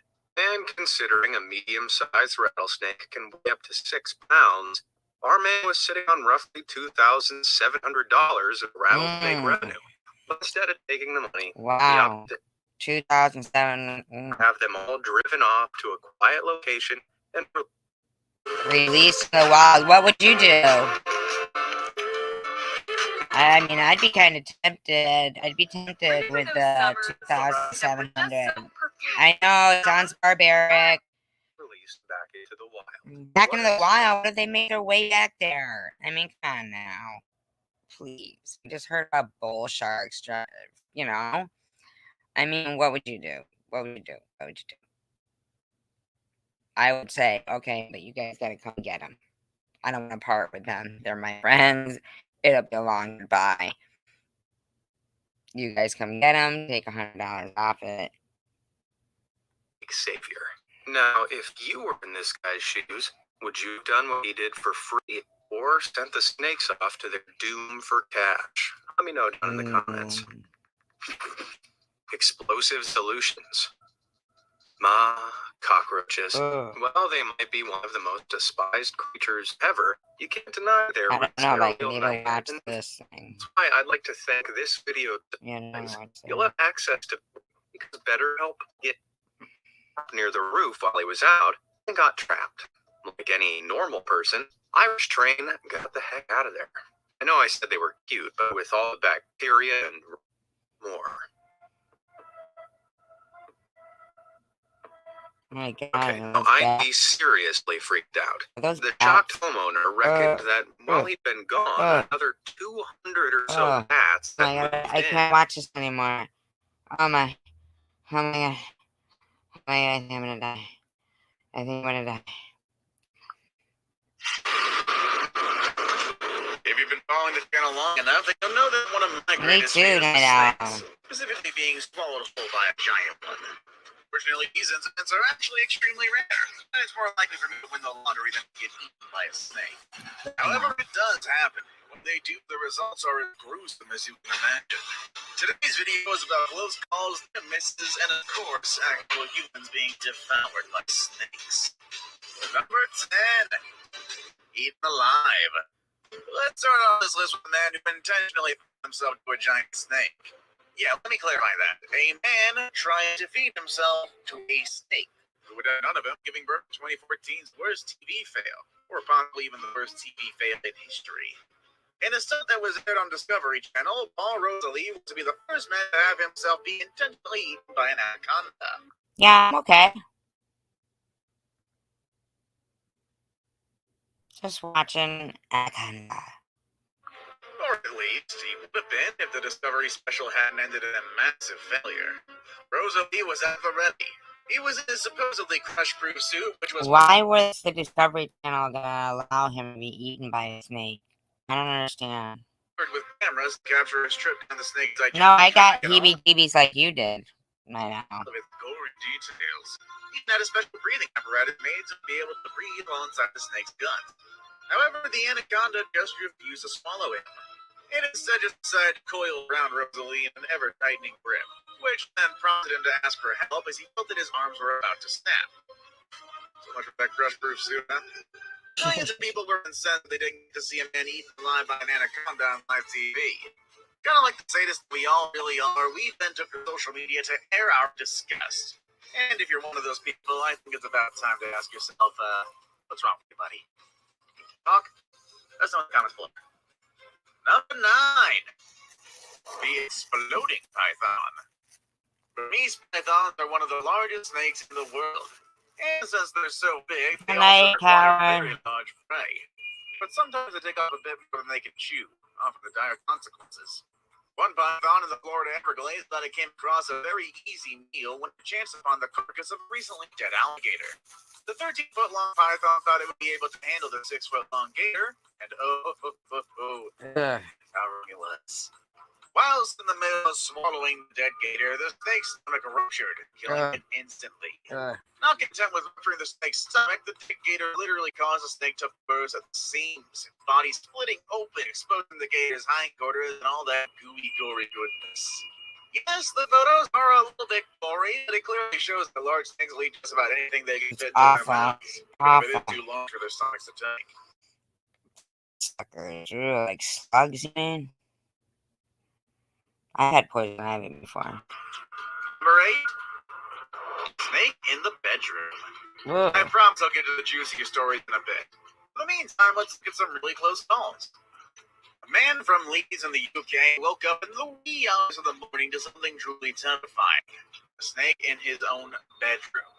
According to him, he was woken up by a strange clinking sound in his room. He opened his eyes and used his phone to see the pitch-dark room, and that is when he saw the snake climbing up his bedside table. Fortunately, though, it wasn't a man-eating anaconda, but a corn snake, a smaller constrictor. The man managed to trap the snake in a sleeping bag while he called for animal control. Corn snakes aren't native to the UK, so it's highly likely that the constrictor was an escaped or even an abandoned pet. The snake was then later adopted by reptile specialists since no person came forward to claim it, and they gave it the name of Tango. Number 7. Attacked twice by the same snake. Take into account all the incidents involving snake handlers and those who interact with dangerous snakes every single day, snake attacks on humans are really quite rare. In fact, you'll be more likely to be hit by lightning than attacked by a large constrictor. That's why this snake attack is so puzzling. Not only did the snake attack once, but it came back a year later to do it again. Told you. I told you that a snake would come back. See? Large constrictor. That's why this snake attack is so puzzling. Not only did the snake attack once, they came back a year later to do it again. Back in 2014, a 12-foot Australian scrub python found itself around the vicinity of Leanne Mears, a mother of 2. Researchers were tracking the snake, which was fitted with a transmitter, so they were able to warn Leanne of the potential danger. While scrub pythons aren't known to attack fully grown humans, they wouldn't pass off a child or small pet, so Leanne did the right thing by locking her kid's bedroom door. However, she made the huge mistake of keeping her own bedroom door open. She woke up in the middle of the night with the snake tightly coiled around her leg. She did manage to get herself free from the snake and was also able to lock it in the kitchen until help arrived. It was relocated the following day. However, the same snake came back a year later and attacked the family dog, Relocated and ate the dog. rendering it unconscious. Oh. Fortunately, though, the dog did end up surviving. Number 6, strangled by python. Okay, and we now move on to the sadder parts of today's video, where people have actually been killed by a snake attack. No eating the human alive here yet, but please stay with me, we will get to that. Back in 2019, Laura Hers from Battleground, Indiana was found dead in her home with a reticulated python loosely wrapped around her neck. An autopsy was conducted later on, and it was confirmed that she died of strangulation, possibly killed by the python that was found around her neck. I say it's possible because the reticulated python wasn't the only suspect. The 8-foot python wasn't the only snake in the house. Hers was known to have kept up 20 different kinds of snakes. When she was found, there was 140 of the slithering reptiles inside the house. The house was specifically used to keep her snake collection, and she visited it about twice a week to visit her pets. It's entirely possible that Hers failed to feed her pets one day after visiting a house full of hungry reptiles, but no one knows for sure how 120 more snakes came to live in the house. Number 5. In front of witnesses. Finding a human being inside a giant snake is dramatic enough, but witnessing one swallowing someone, especially a friend and classmate, is guaranteed to scar you for life. Back over in 2002, near Durban, South Africa, a 20-foot African rock python attacked, killed, and ate a 10-year-old schoolboy in front of his friends. The horrified children took refuge up a tree and witnessed the entire ordeal in real time. They were so terrified that they stayed up for 3 or 4 hours, dissenting when they saw the snake slither away. Police and snake experts were called, but no trace was found of either the snake or the boy. According to one of the boy's classmates, she witnessed the snake wrap itself around the boy's body, and as it squeezed tighter, she saw its head go limp. The snake then proceeded to swallow the boy whole right in front of the terrified children. This was the first documented case of an African rock python attacking and consuming a human. The remnants of the boy and the snake were never again found. Number 4. The death of 2 brothers. Pet stores are always a magnet for kids, so having a pet store right beside your house should have been an amazing treat. That's what brothers Connor and Noah Barth felt as they lived next to a reptile ocean, a pet store in New Brunswick, which was owned by Jean-Claude Savoy. Quite predictably, the brothers, as well as other neighborhood children, frequented the shop. Savoy had a private reptile collection, though, which he kept in his apartment. A collection which included a 13-foot African rock python. Mind you, this is even worse because African rock pythons are a species that were illegal to keep as a pet in New Brunswick. One day, the snake escaped its enclosure and somehow made its way into the brothers' room. The 2 were sleeping. The 2 boys were then found dead later on. Number 3. Eaten by his own pet. What was your first pet when you were a kid? A hamster, maybe? Or if you're really lucky, your mom might have given you a puppy. For little Zach Shaw, his parents gave him a 20-foot-long python named Jaws. The 2 were inseparable, with Zach even spending a lot of time in the snake's habitat. His parents, Rich and Lisa, were so sure that Jaws wouldn't do anything to harm their son. God, are they insane? Until one day he did. Rich was out of the house taking their other kids to school while Lisa was painting the study room. Zach, as always, was in Jaws' enclosure, completely unsupervised. Lisa then went out to buy something, and when she came back, she couldn't hear little Zach playing anymore. She decided to go to the enclosure to see what was going on, and that's when she saw the most traumatic experience of her life. Her son gone, killed and eaten by his own pet snake. Oh, but don't worry. Despite the tragic event, both parents maintained that they couldn't have done anything to prevent what happened. Even and that Jaws even missed little Zach, and you can see it in his poor little eyes. That's insanity. I mean, that is insanity. How could they? That's like they almost basically fed the kid to the snake. That's unbelievable. I'm gonna look it up. That is, I can't even.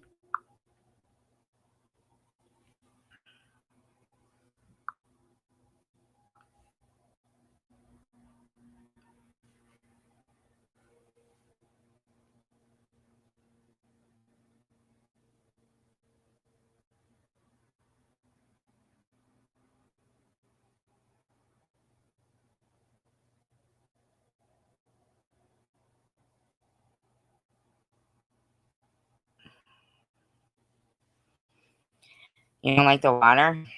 I like the water. Rich and Lisa Shaw said there were no warning signs that their 300-pound Burmese python would crush and eat their 3-year-old son. Well, maybe it was just waiting till he got a little bigger and got more meat on his bones.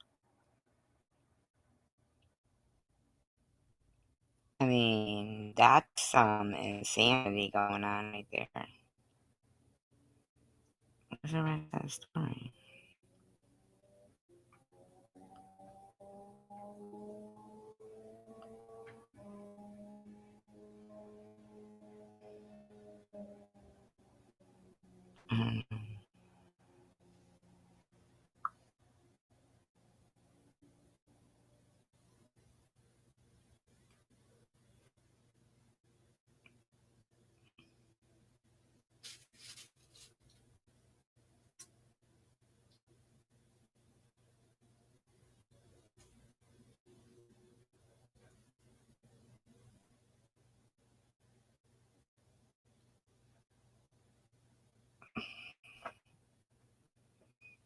They still have that snake? Why would they still have the snake? That's so weird. What the hell does he have?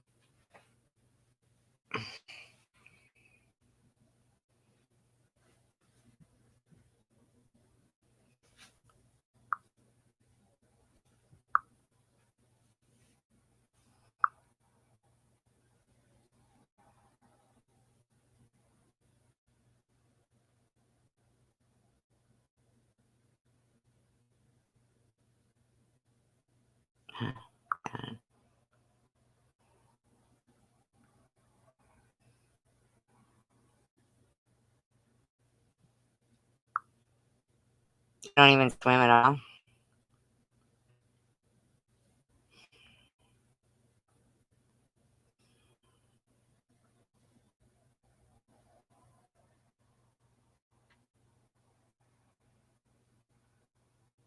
Paul Rosalie.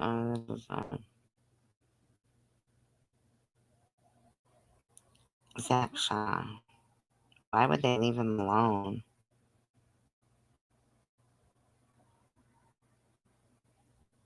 Oh my god.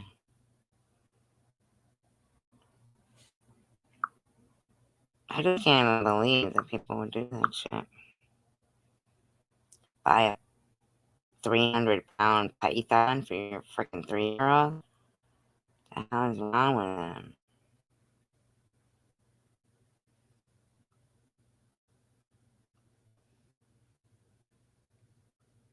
Crazy.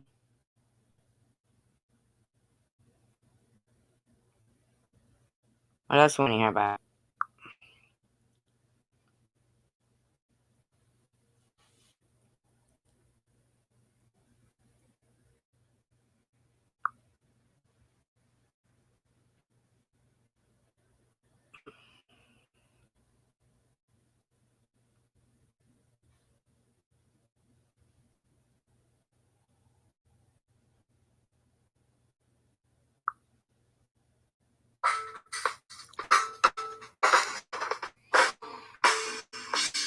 This is a course for. Welcome to Twisted News, where each week we get you up to speed on a couple of the strangest and most terrifying news stories that are currently happening all around the world. For today's episode, we're blurring the line that divides reality and fiction. As our first story, similar to a plot from a science fiction movie, except it's actually happening in real life. As artificial intelligence has finally made it to the point of being sentient, which, as we all know, could be very bad for us humans. What does that mean?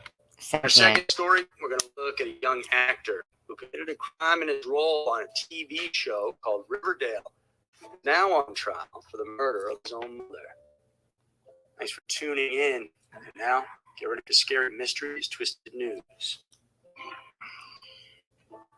Number 1, Google AI is sentient. For years, we've been discussing just how artificial intelligence, like robots and machines, are not all that different from humans. But the possibility of them being able to act like one and eventually be one with humans, whether as allies or not, isn't exactly impossible or unattainable. And that is why we have a wealth of science fiction, literature, and movies that explore this very possibility. However, in this case, we're about to discuss might just be what's expected as the gripping cliche start of a science fiction novel, where a person speaks up about a curious discovery about artificial intelligence. The rest of his colleagues deny and shut him down, disputing his claim as impossible, at least for now. 41-year-old Blake Lemoine is a senior software engineer and AI researcher at Google. According to his profile on Google Research, his work mainly focuses on artificial ethics and natural language processing.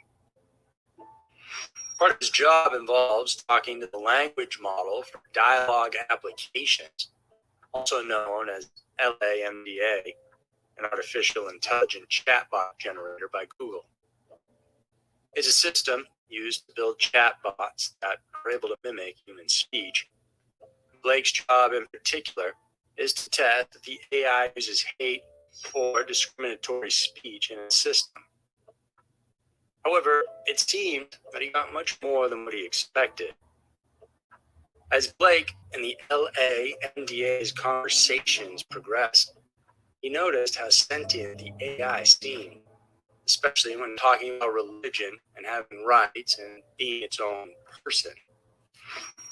Later on, Blake described the AI as something like a child about 7 or 8 years old who knows a lot about physics. Along with a collaborator, Blake presented the evidence of the LaMDA being sentient to Google, but he was dismissed. On June 11, 2022, Blake then published some transcripts of his communications with LaMDA on his blog posted by Medium.com. And this quickly became viral, which led to his paid administrative suspension by Google. Following his claims, Google issued a statement saying that Blake's claims of LaMDA being sentient have no basis, and added that there is actually plenty of evidence against it.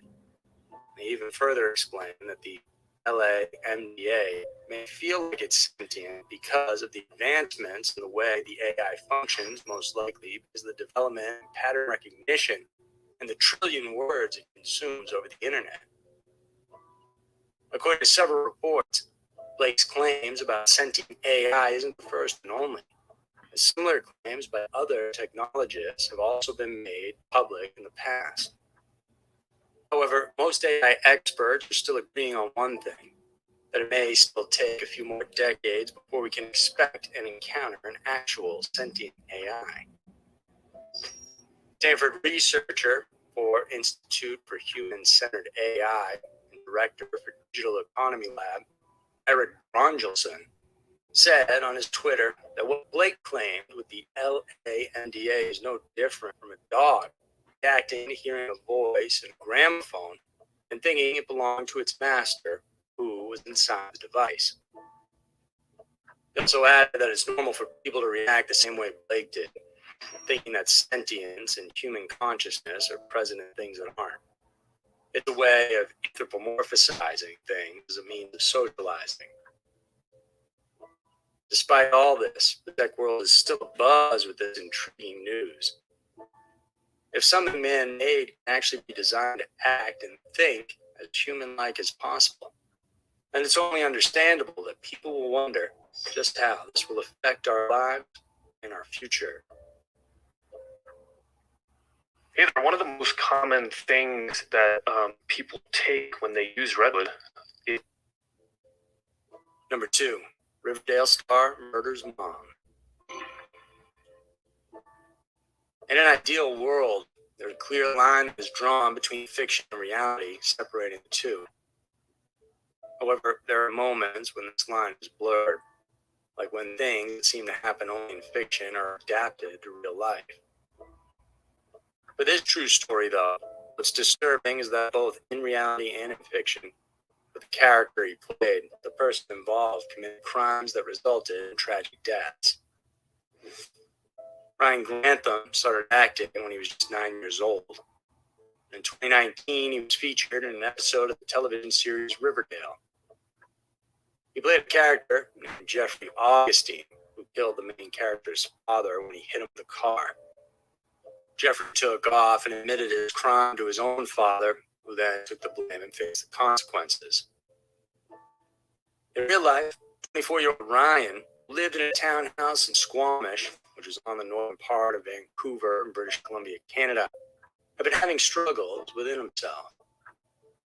For months, he was suffering from anxiety and intense clinical depression. Apparently, he was also having thoughts of committing suicide or performing acts of violence. He was also diagnosed with a cannabis use disorder due to the years of his weed abuse. However, not even his own mother expected him to have been suffering from all this, as according to reports, Ryan managed to function normally despite the intensity of his depression. Things then came to a head on the 31st of March 2020. He was at home with his mother, Barbara Wade, who was 64 years old. Just a few months before, he had purchased a new gun, and to those who knew him, it may not have seemed odd, as Ryan was a known gun enthusiast and was even a former member of a gun club. But none of them realized that he had something sinister in mind when he made this new purchase. Ryan loaded and unloaded his .22 caliber rifle as if considering his actions. He even sat on the stairs for about a half hour, still somewhat pensive about what he was about to do next. Stealthily then, Ryan approached his mother, who was playing the piano. He raised the rifle up to the back of her head. He pulled the trigger. Barbara died immediately on the spot. Ryan planned to do something else the next day, but spent the night drowning himself in alcohol and weed while making Molotov cocktails. Before he left their house the next day, he lit candles around the body of his mother before setting off to fulfill his next plan: to kill the Prime Minister, Justin Trudeau. After a couple hours of driving, he reached Hope, British Columbia, before deciding to turn back and change his plans. And he instead planned to commit mass violence elsewhere. One of his choices, Simon Fraser University, where he actually used to attend college. That plan came to life, though, as Ryan instead surrendered himself to the Vancouver police in the evening, telling one officer that he killed his mother.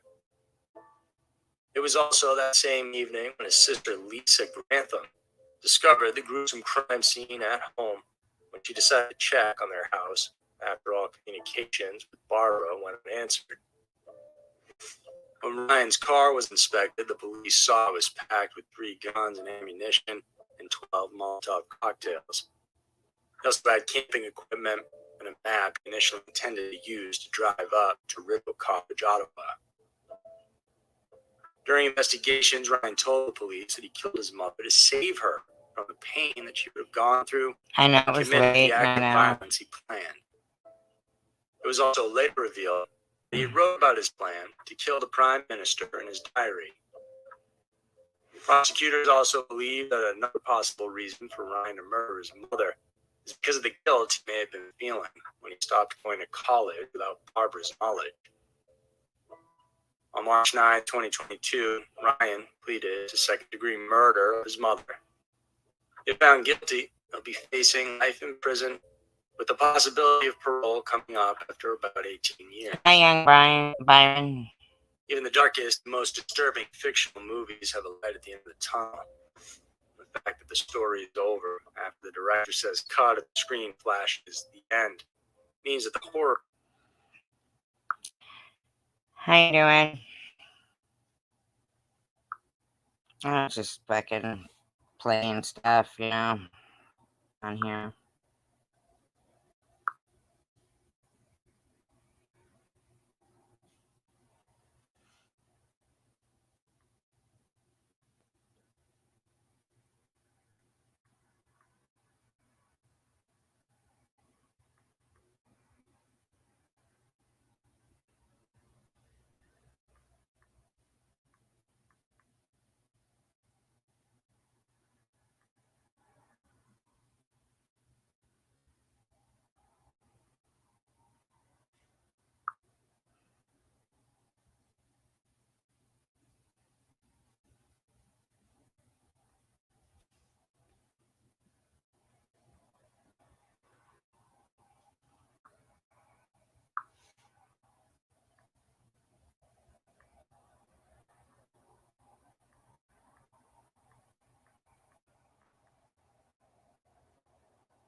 Where is she?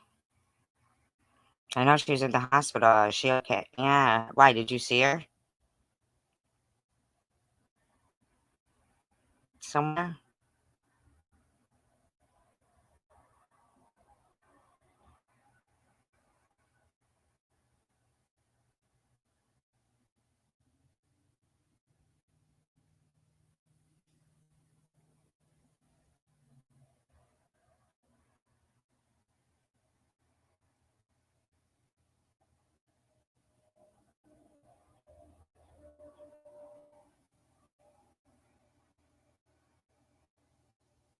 I just, I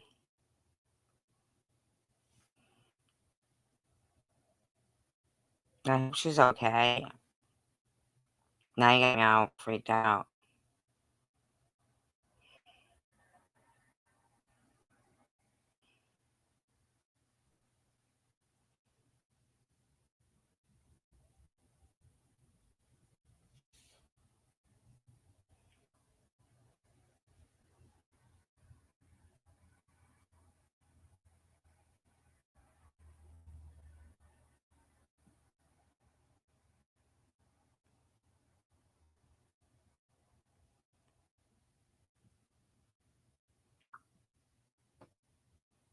She did say that.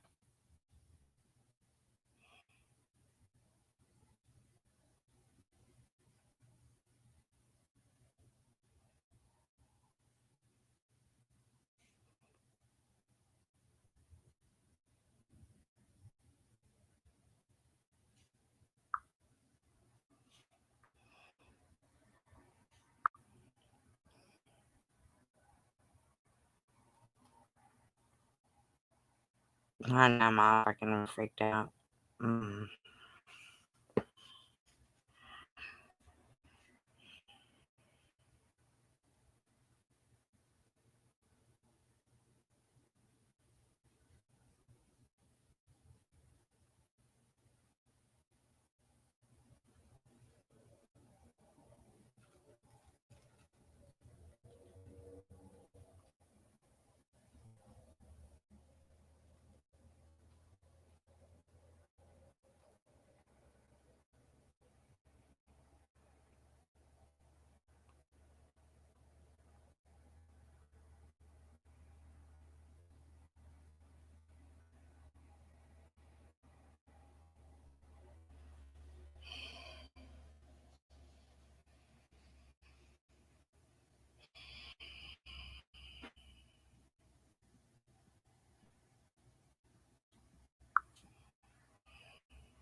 Oh, you were watching Goodfellas?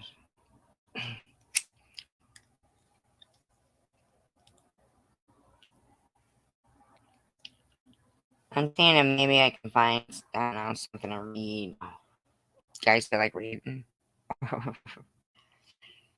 I'm bored.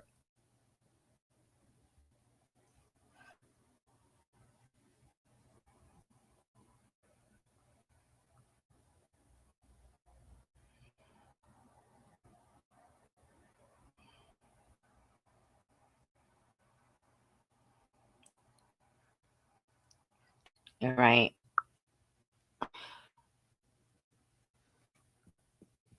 I don't know if I should call it now, though. Should I at this time?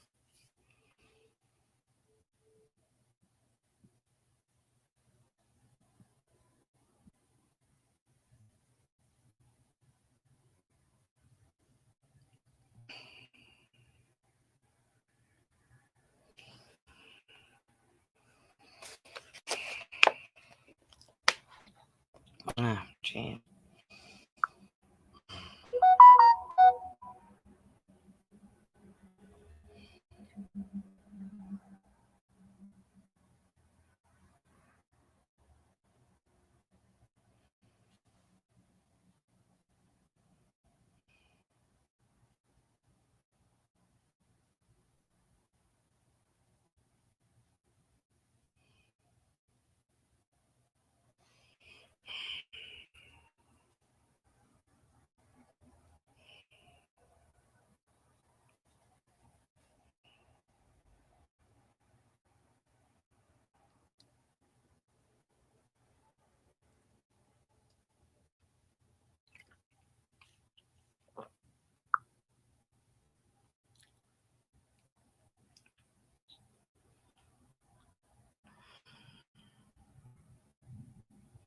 Yep, right.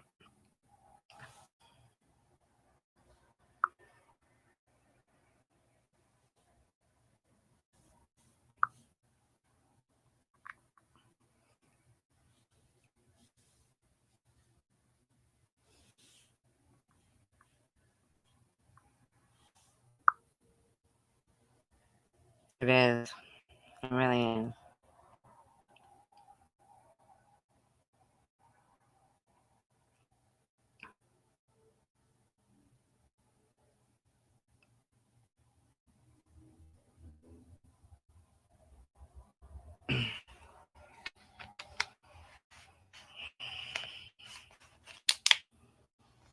It's a water bottle. Okay, everybody, water bottle.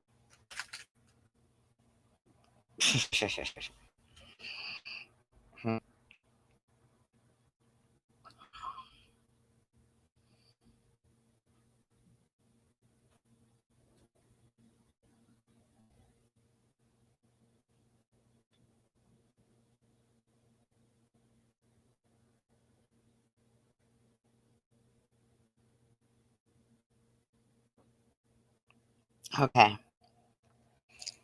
We'll read these. Who knows what these are?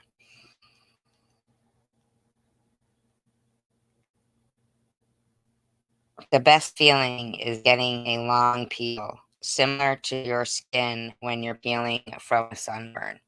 Hi, Ministry of Peace. It's called This New Old House. They're all just like a couple of paragraphs, actually.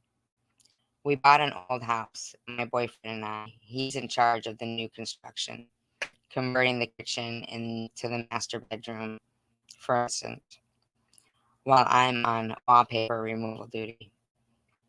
The previous owner papered every wall and ceiling. Removing it is brutal, but oddly satisfying. The best feeling is getting a long peel, similar to your skin when you're peeling from a sunburn. I don't know about you, but I kind of make a game of peeling on the hunt for the longest piece before it rips. Under a corner section of paper in every room is a person's name and a date. Curiosity got the best of me one night when I Googled one of the names and discovered the person was actually a missing person. The missing date matching the date under the wallpaper. The next day, I made a list of all the names and dates. Sure enough, each name was for a missing person with dates to match. We notified the police, who naturally sent out the crime scene team. I overheard one text say, "Yup, it's human." Human? What's human? Ma'am, where is the material you removed from the walls already? This isn't wallpaper you were removing. Ugh. Could you imagine? Yeah, I suppose that could happen, right? Nasty. This one called, I hate it when my brother Charlie has to go away. I hate it when my brother Charlie has to go away. My parents constantly try to explain to me how sick he is, that I am lucky for having a brain where all the chemicals flow properly to their destinations like undammed rivers.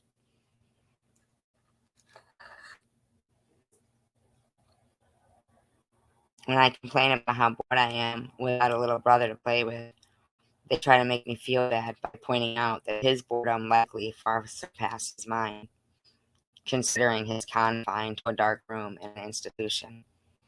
I always beg for them to give him one last chance. Of course, they did at first.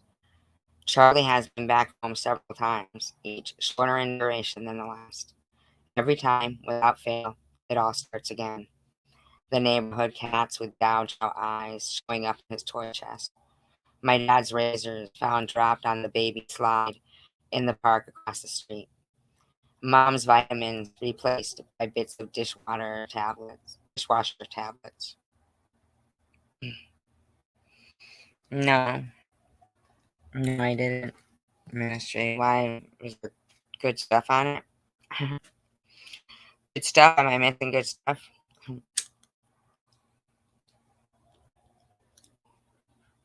My parents are hesitant now, using last chances sparingly. They say his disorder makes him charming, makes it easy for him to fake normalcy, and to trick the doctors who care for him into thinking he is ready for rehabilitation. That I will just have to put up with boredom if it means staying safe from him. I hate it when he has to go away. It makes me have to pretend to be good until he is back. Oh, he's the one. Yeah, text it to me. Text it to me. Yeah.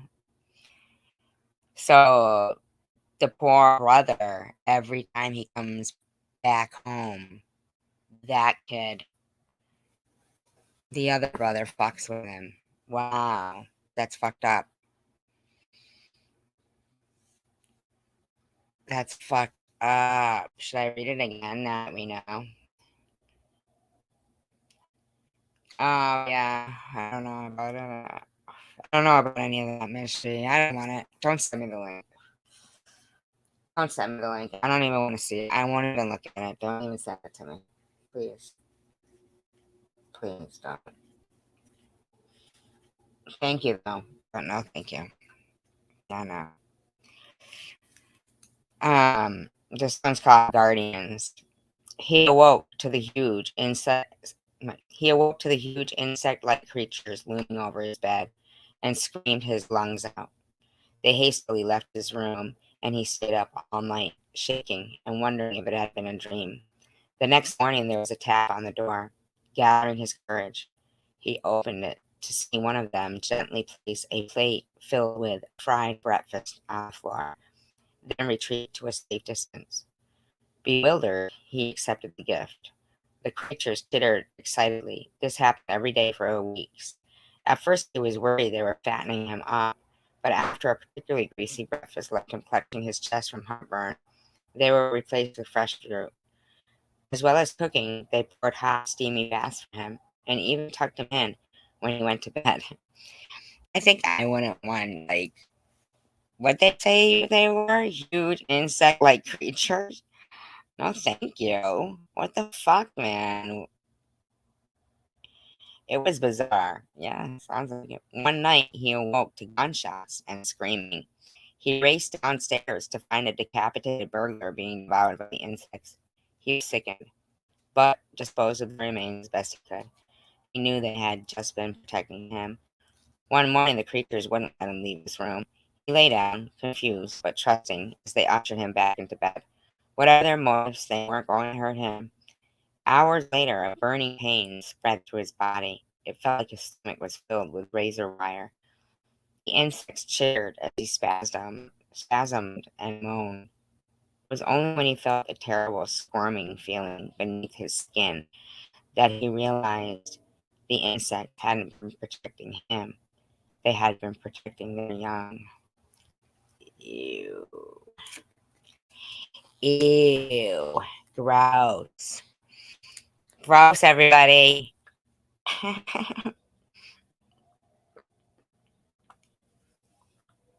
Seeing red. Everyone loves the first day of school, right? New year, new classes, new friends. It's a day full of potential and hope, before all the dreary depressions of reality show up to ruin all the fun. I like the first day of school for a different reason. You see, I have a sort of power. When I look at people, I can sense a sort of aura around them, a colored outline based on how long that person has to live.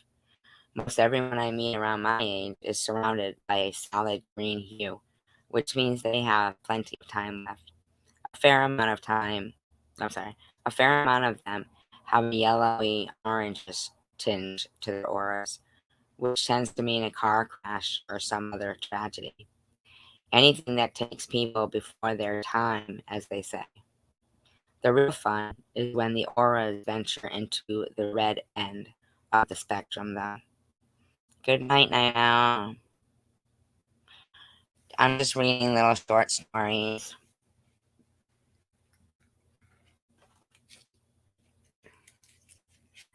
Should I keep going? Anyone want to know what the red end of the aura spectrum is? Or should I stop right in the middle? And we never know. We never know what it means. How about that? Huh? Just kidding. Hey, buddy. Whatever. I'm gonna read it.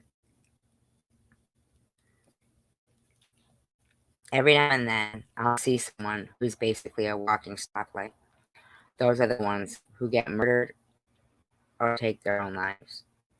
It's such a rush to see them and know their time is numbered. With that in mind, I always get to class very early so I can scout out my classmates' fates. The first kid who walked in was basically radiating red. I chuckled to myself. Too damn bad, bro. As people kept walking in, they all had the same intense glow. I finally caught a glimpse of my rose-tinted reflection in the window, but I was too stunned to move. Our professor stepped in and locked the door. His aura was a sickening shade of green.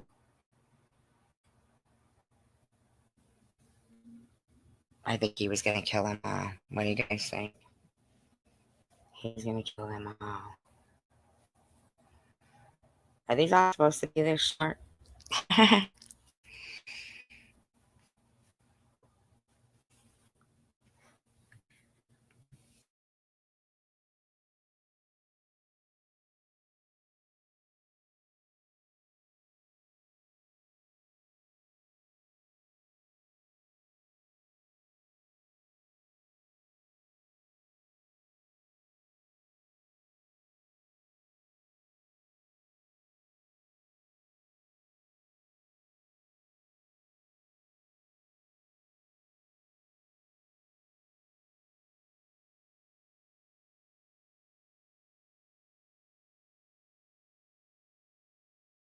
It's been said that the definition of insanity is doing the same thing over and over and expecting different results. I understand the sentiment behind the saying, but it's wrong. I entered the building on a bet. I was strapped for cash and didn't buy into the old legends of the hotel to begin with, so $50 was more than enough to get me to do it. It was simple. Just reach the top floor, 45th floor, shine my flashlight from a window. The hotel was old and broken, including the elevator, so that meant hiking up the stairs. So up the stairs I went. As I reached each platform, I noted the old brass plaques displaying the floor numbers: 15, 16, 17, 18. I felt a little tired as I crept higher.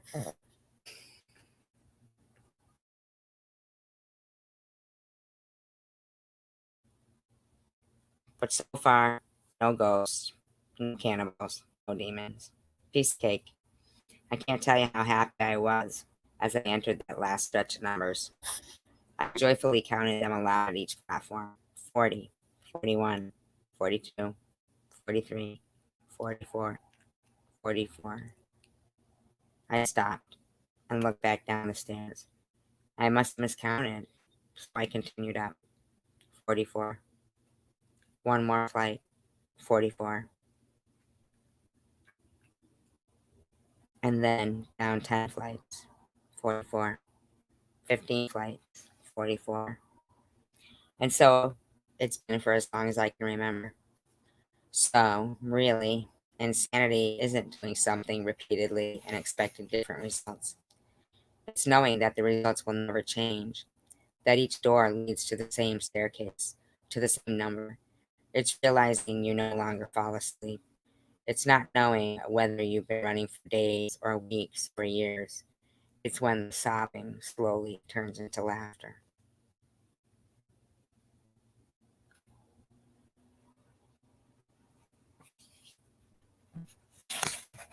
I don't know. I guess everybody has a different definition of insanity.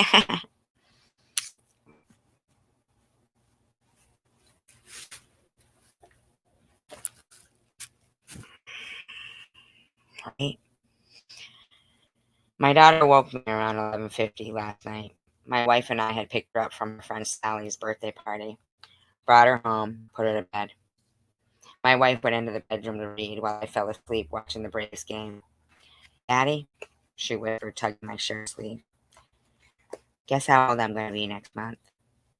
I don't know, Beauty, I said as I slipped on my glasses. How old?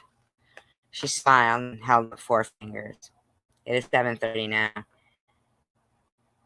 My wife and I have been up with her for almost 8 hours. She still refuses to tell us where she got them. The 4 fingers. Like, they're not her 4 fingers, get it? Bump bump.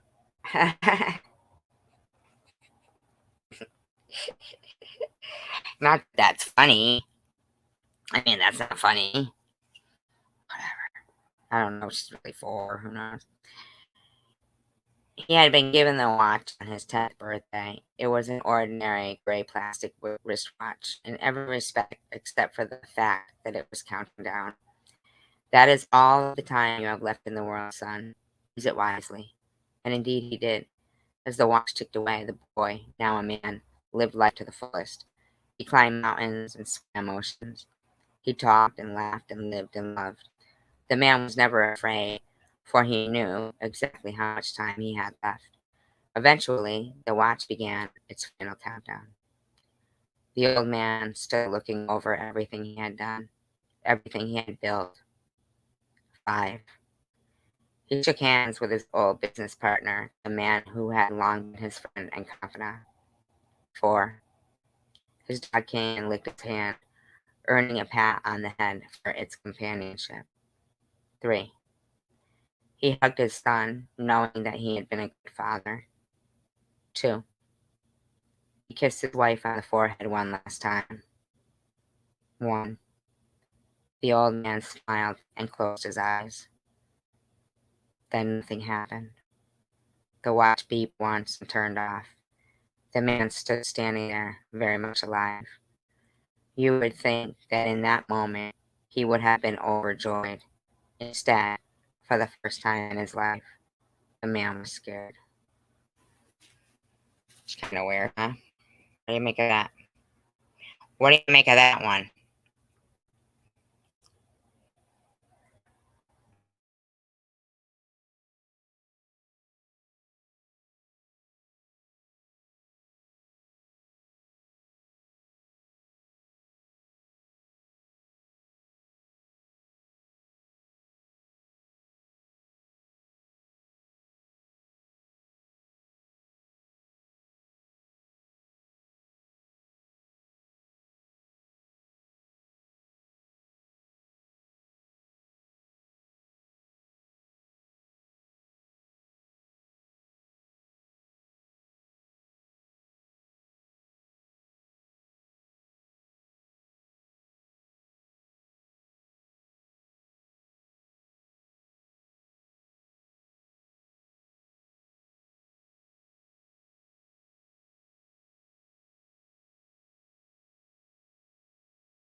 So anyway, disclaimer, I do not own all of the rights to this audio contained within this video.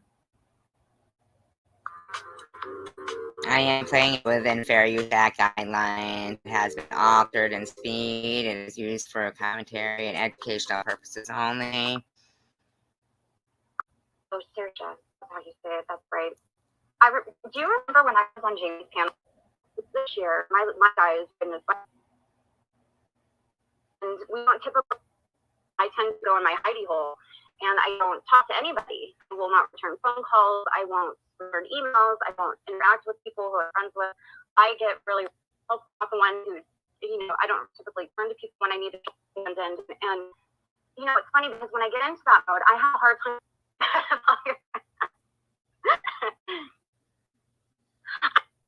system in place. It doesn't have to be a lot of people, just having a few people. I don't have a huge support system. And that is part of the reason why I think sometimes I fall into depression, because Yeah, but everybody likes to have a little bit of a support system too. I don't know, the one that I have, I don't take advantage of when I should. The people that I have that care about me, I really leave them in the dark. Let me tell you about the eternal income stream. In the income stream, you can. And she could wake up a limited amount of time. I hid away because of how badly I was injured all the time, honestly. And it became, which I feel very blessed that I did make it through, because it was a dangerous situation. Bad, but that's when that really started with me, and I think it was that trauma that kind of amplified that behavior. I never really got back to my normal anymore. Are you talking about age? I can't imagine you're not that anxious. You're just in my mind. There's always ever. You operate at higher frequencies, and you are able to. I've met in the past. I'm going to call it a nice community of other people. I've kind of posted some links to some streams and stuff for some quality to handle it. Right? You can just. And also another thing is too, is it's just kind of taking things moment by moment. Hurry up, when's coming? Oh, DDP, I'm sorry. To just remove content. Being that he's, possibly within a close vicinity to others. They are severely unhinged and mentally. Some people aren't. And I felt that it would be anybody who's going to get their feelings and their feet hurt. So I decided to just remove content, DDP, and I decided to not be a stubborn asshole, and that's good. All my my self-pride that I have, whatever reason on here, just take things down. Because the thing is that although I might be so very far away, some people aren't, and I felt that it would be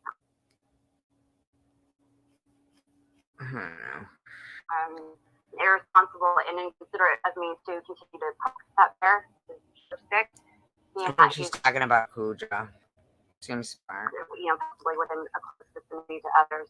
So I decided to just bury the hatchet and, bite the bullet.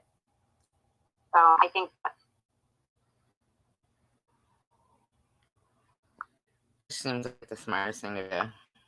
I don't know what that person thinks, because I think they are severely unhinged and mentally ill. They'll take care of it. DP, do you think that was the right move on my part? E-Betters, I know you're. I think you just not question yourself. I think that if you made a decision, it's your decision, Tiffany, and I think that you probably made a good one. I mean, why not?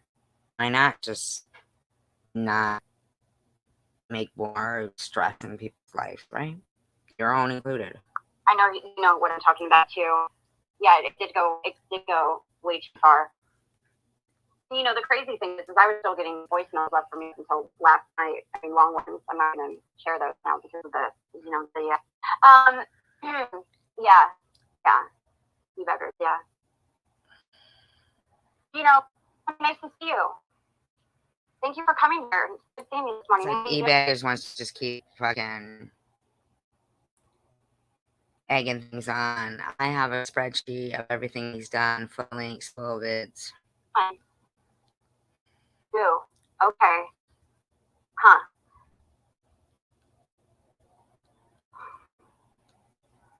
My mouth gets me in a lot of trouble. Yeah, I don't know either. For now, I'm just going to say that I'm letting it go, and moving onwards and upwards. But I hope that, sounds good. Took a knee, right, and gave him what he wanted, that he gives himself a humongous helping of Jacked Right and eats it, then goes for a second. Well, I think that e-beggars, I don't think, you should come into the community and start stirring shit up, okay? Because that was uncalled for, and absolutely fucking ridiculous. And I'm not going to say anything else because I'm going to get pissed and then I'll start running my mouth and then we'll be back to square one, which Right, and that's what e-beggars is trying to do. I don't want to be at. So, to be clear, I feel completely okay. I'm okay. I was always okay. I was always going to be okay. Of course, there's Bobby Ramos too. Says, I don't know what it means. Cujo, es uno, Pinocho. I don't know what that means. It's just the fact that there's other people within Pinocho. local vicinity that I just don't.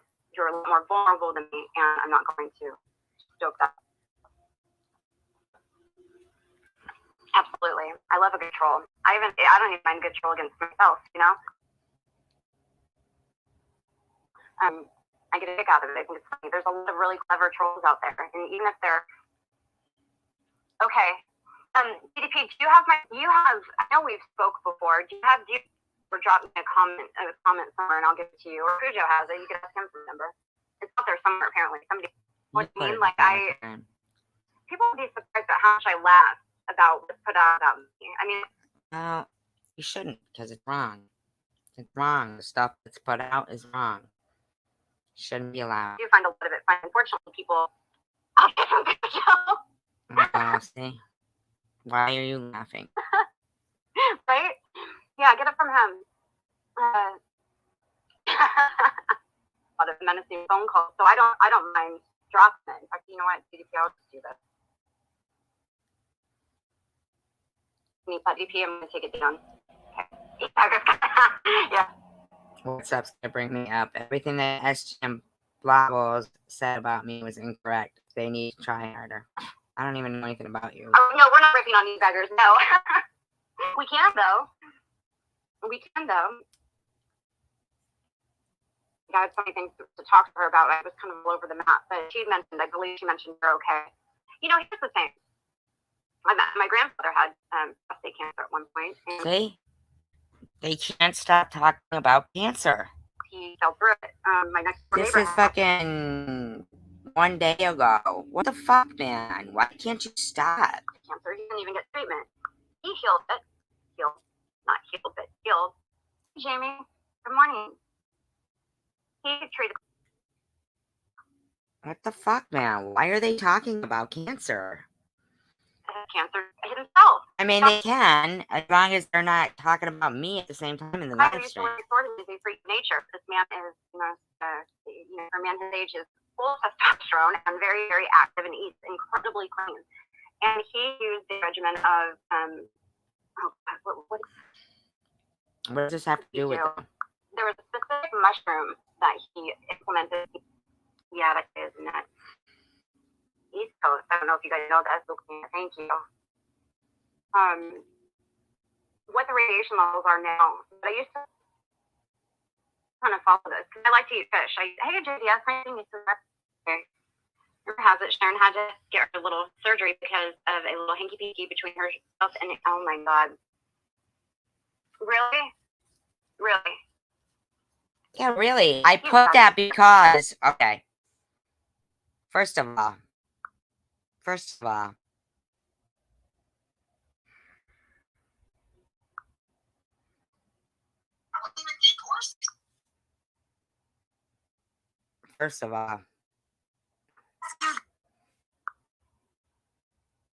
Liz, where'd you come from? Like, how did you find my channel, if I can ask that? SG loves what's up. Oh, I heard her saying something today. I also heard her say, it's on here. Hold on, here we go. Look at this is before I put my community post. And she had put something gross then too. Stop reaching, you desperate bitch. Stop. You keep saying that, it kind of makes me wonder if you and Linda were like snatches as kids, huh?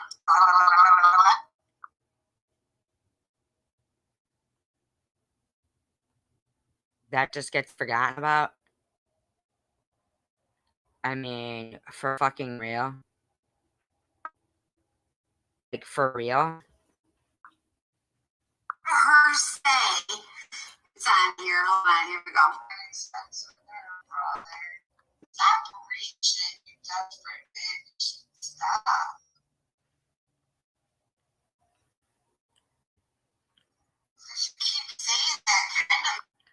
You're the one who said Travel Girl Lou was. I didn't. Makes me wonder if you and Roy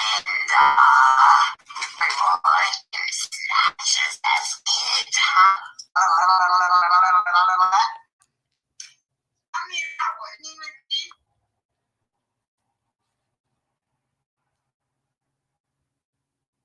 Like, that's okay.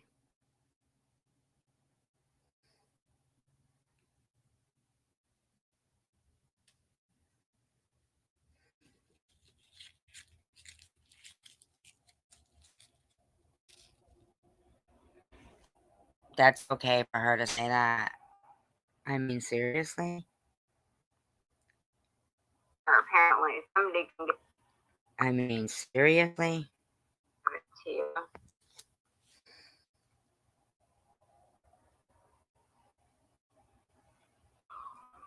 Yeah, I mean, I do. You know, in beggars, I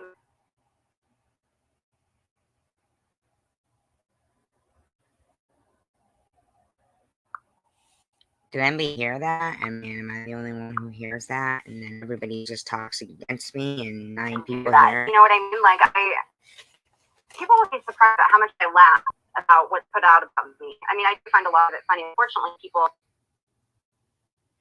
did you get that GDP? I'm going to take it down. When we spoke, okay, it has cancer, eating, no red. That woman later, which woman for that?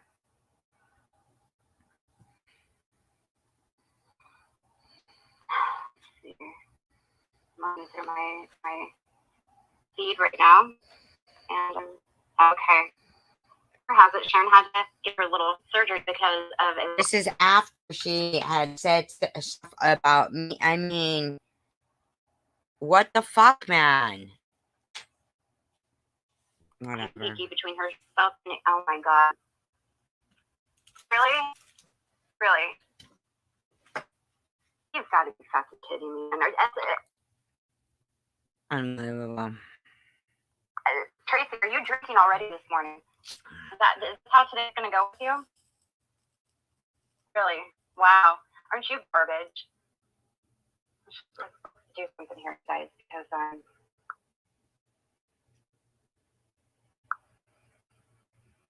you know, I remember going live about this chick. And literally, this is a little bit embarrassing, but literally crying on my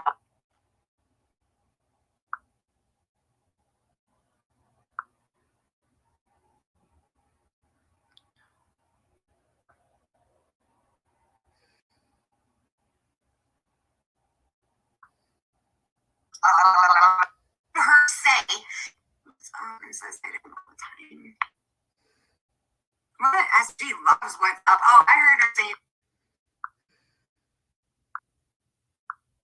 some shit today. I also heard her say, it's on here. Hold on. This is 5 days ago. Stop reaching, you desperate bitch. Stop.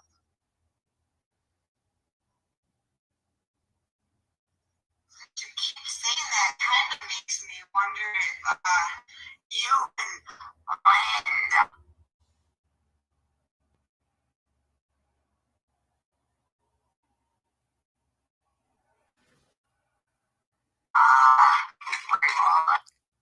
All right.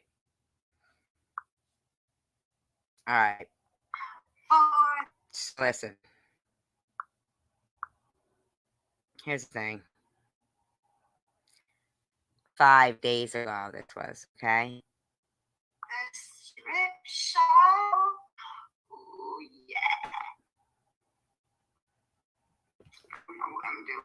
She's a fucking weirdo, okay? Ugh, gross. That's gross, man. That makes me feel sick. So I have does anybody want? All right. First, what's that place called? So, let's just start with her fucking room, okay? We got what's up with his cut and paste it. If you live in Hamtramck or whatever and want dentures to replace your racket teeth and cure your extreme halitosis, call Great Smile Dental Group with some phone number. Okay? And we got her on the piano doing this. Okay? That one's near Skid Row. Yeah, so, let me know. Where you at, T-Torn? We'll skip her fucking stupid song. What up, Neil? It's 12, but... Ugh, God.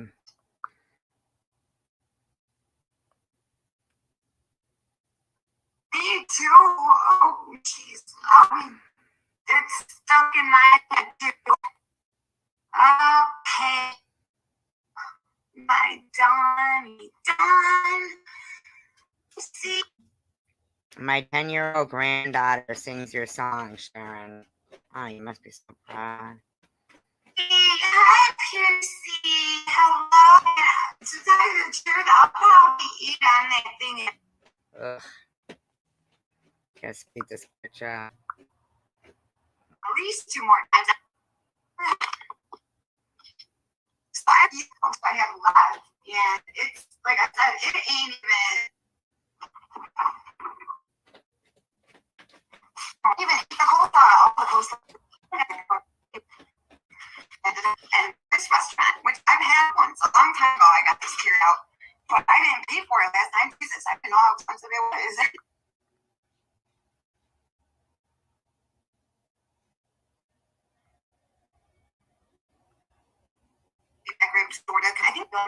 I think that's pretty big. What do you say? Oh, Tina says, like this, Now you got what's up with his cut and paste. If Irv, the HIV perv, or someone else has hit, punch, choke, or molested you, you know, this is bullshit. You know, that shit's bullshit.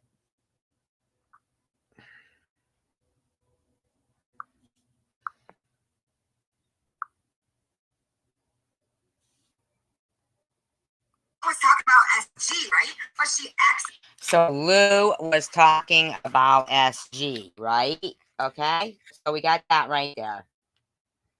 Oh, you said that shit mixed up. You know, she got it mixed up and kept saying my name.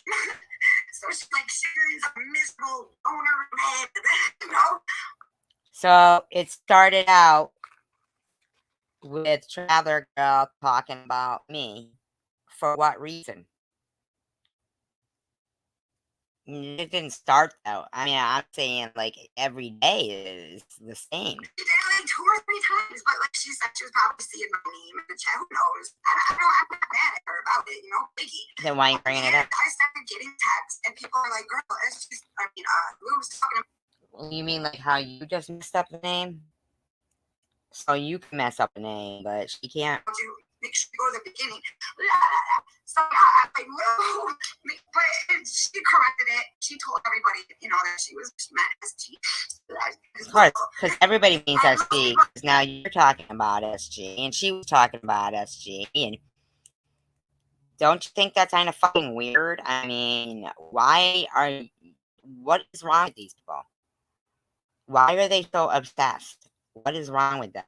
I already knew that, but yeah, I wasn't mad at her. I was just worried about how other people take it. What's upset is Irv, the HIV perv, started running his pole polisher again, so the PSA has started again. Okay. Thing like, girl, I was like, can you please correct yourself about the SG thing? You know, I was kind of. Why is it all about SG? Is what the fucking problem to me is. I don't get it. Giving a hard time. People who don't know better would have taken it like I was really mad or whatever, but no, I'm pretty laid back, you know. Excuse me, and I know she didn't mean Only to me. Only to me. She didn't even know what she was talking about. She was so confused. She was confusing the names, and yeah, I'm the one. I'm the person that she's mad at. What's up? I did that to somebody. Wait, how about that?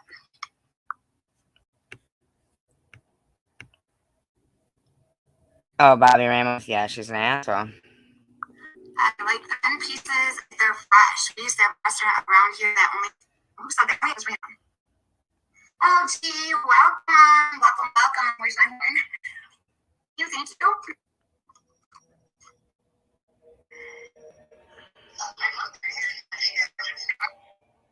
What's up? Says if you want to help the channel and piss off SG at the same time, hit the Cash App.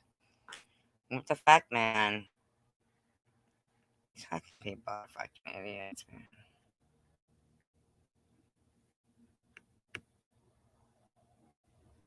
If you guys want to piss off Sharon and help out SG at the same time.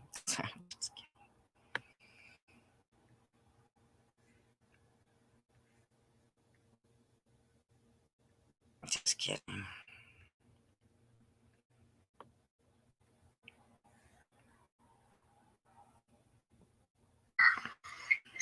Shut up.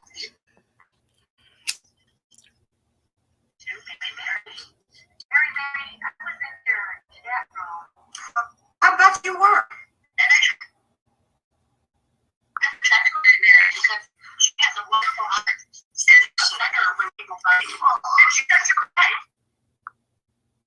Why is she mad that she said nice things about Mary? Shut up. Don't make Mary have to be some nutcase like yourself. Mary can handle it, okay? She's a crybaby. She is not a crybaby. She didn't make her out to be a nutcase. It sounded like she was saying nice things. Baby, do not portray my girl like that. I think I just said. LG says, I don't ever watch SG. Her voice makes my skin crawl. This phone is weird the way it is. Like, for today's photo, I gotta scroll all the way through that to get to the bottom where on my phone it's at the top, ready to go, the new one. So weird. Oh my God. Wait a minute, so Dana wishing dead.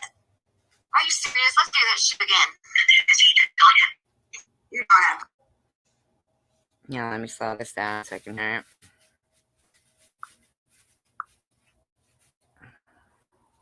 As it every 20 seconds or, before, just to be on the safe side. Okay, Dan, I'll check that later. Yeah, okay, it's Honey!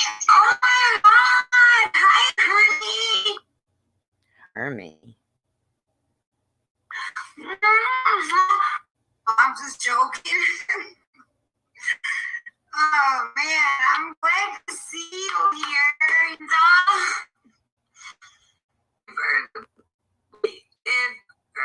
HIV.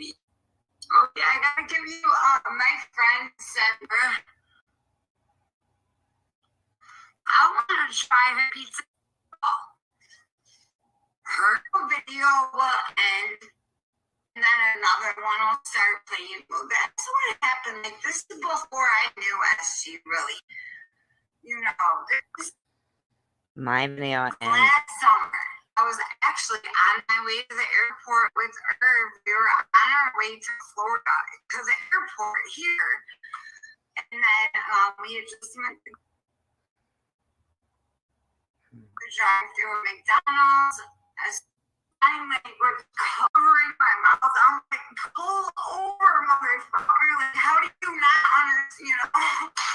Woo, but finally did, and it was all good. But yeah. And Tina, you're not that vocal to me like that, are you? I haven't even touched the chicken yet, guys. that's why SG last name ends in man. She's a bitch. Alright, so we got. Oh, why do I keep doing that? Alright, there we go.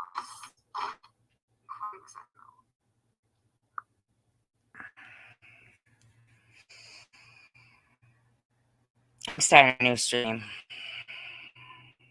Keep having tacos.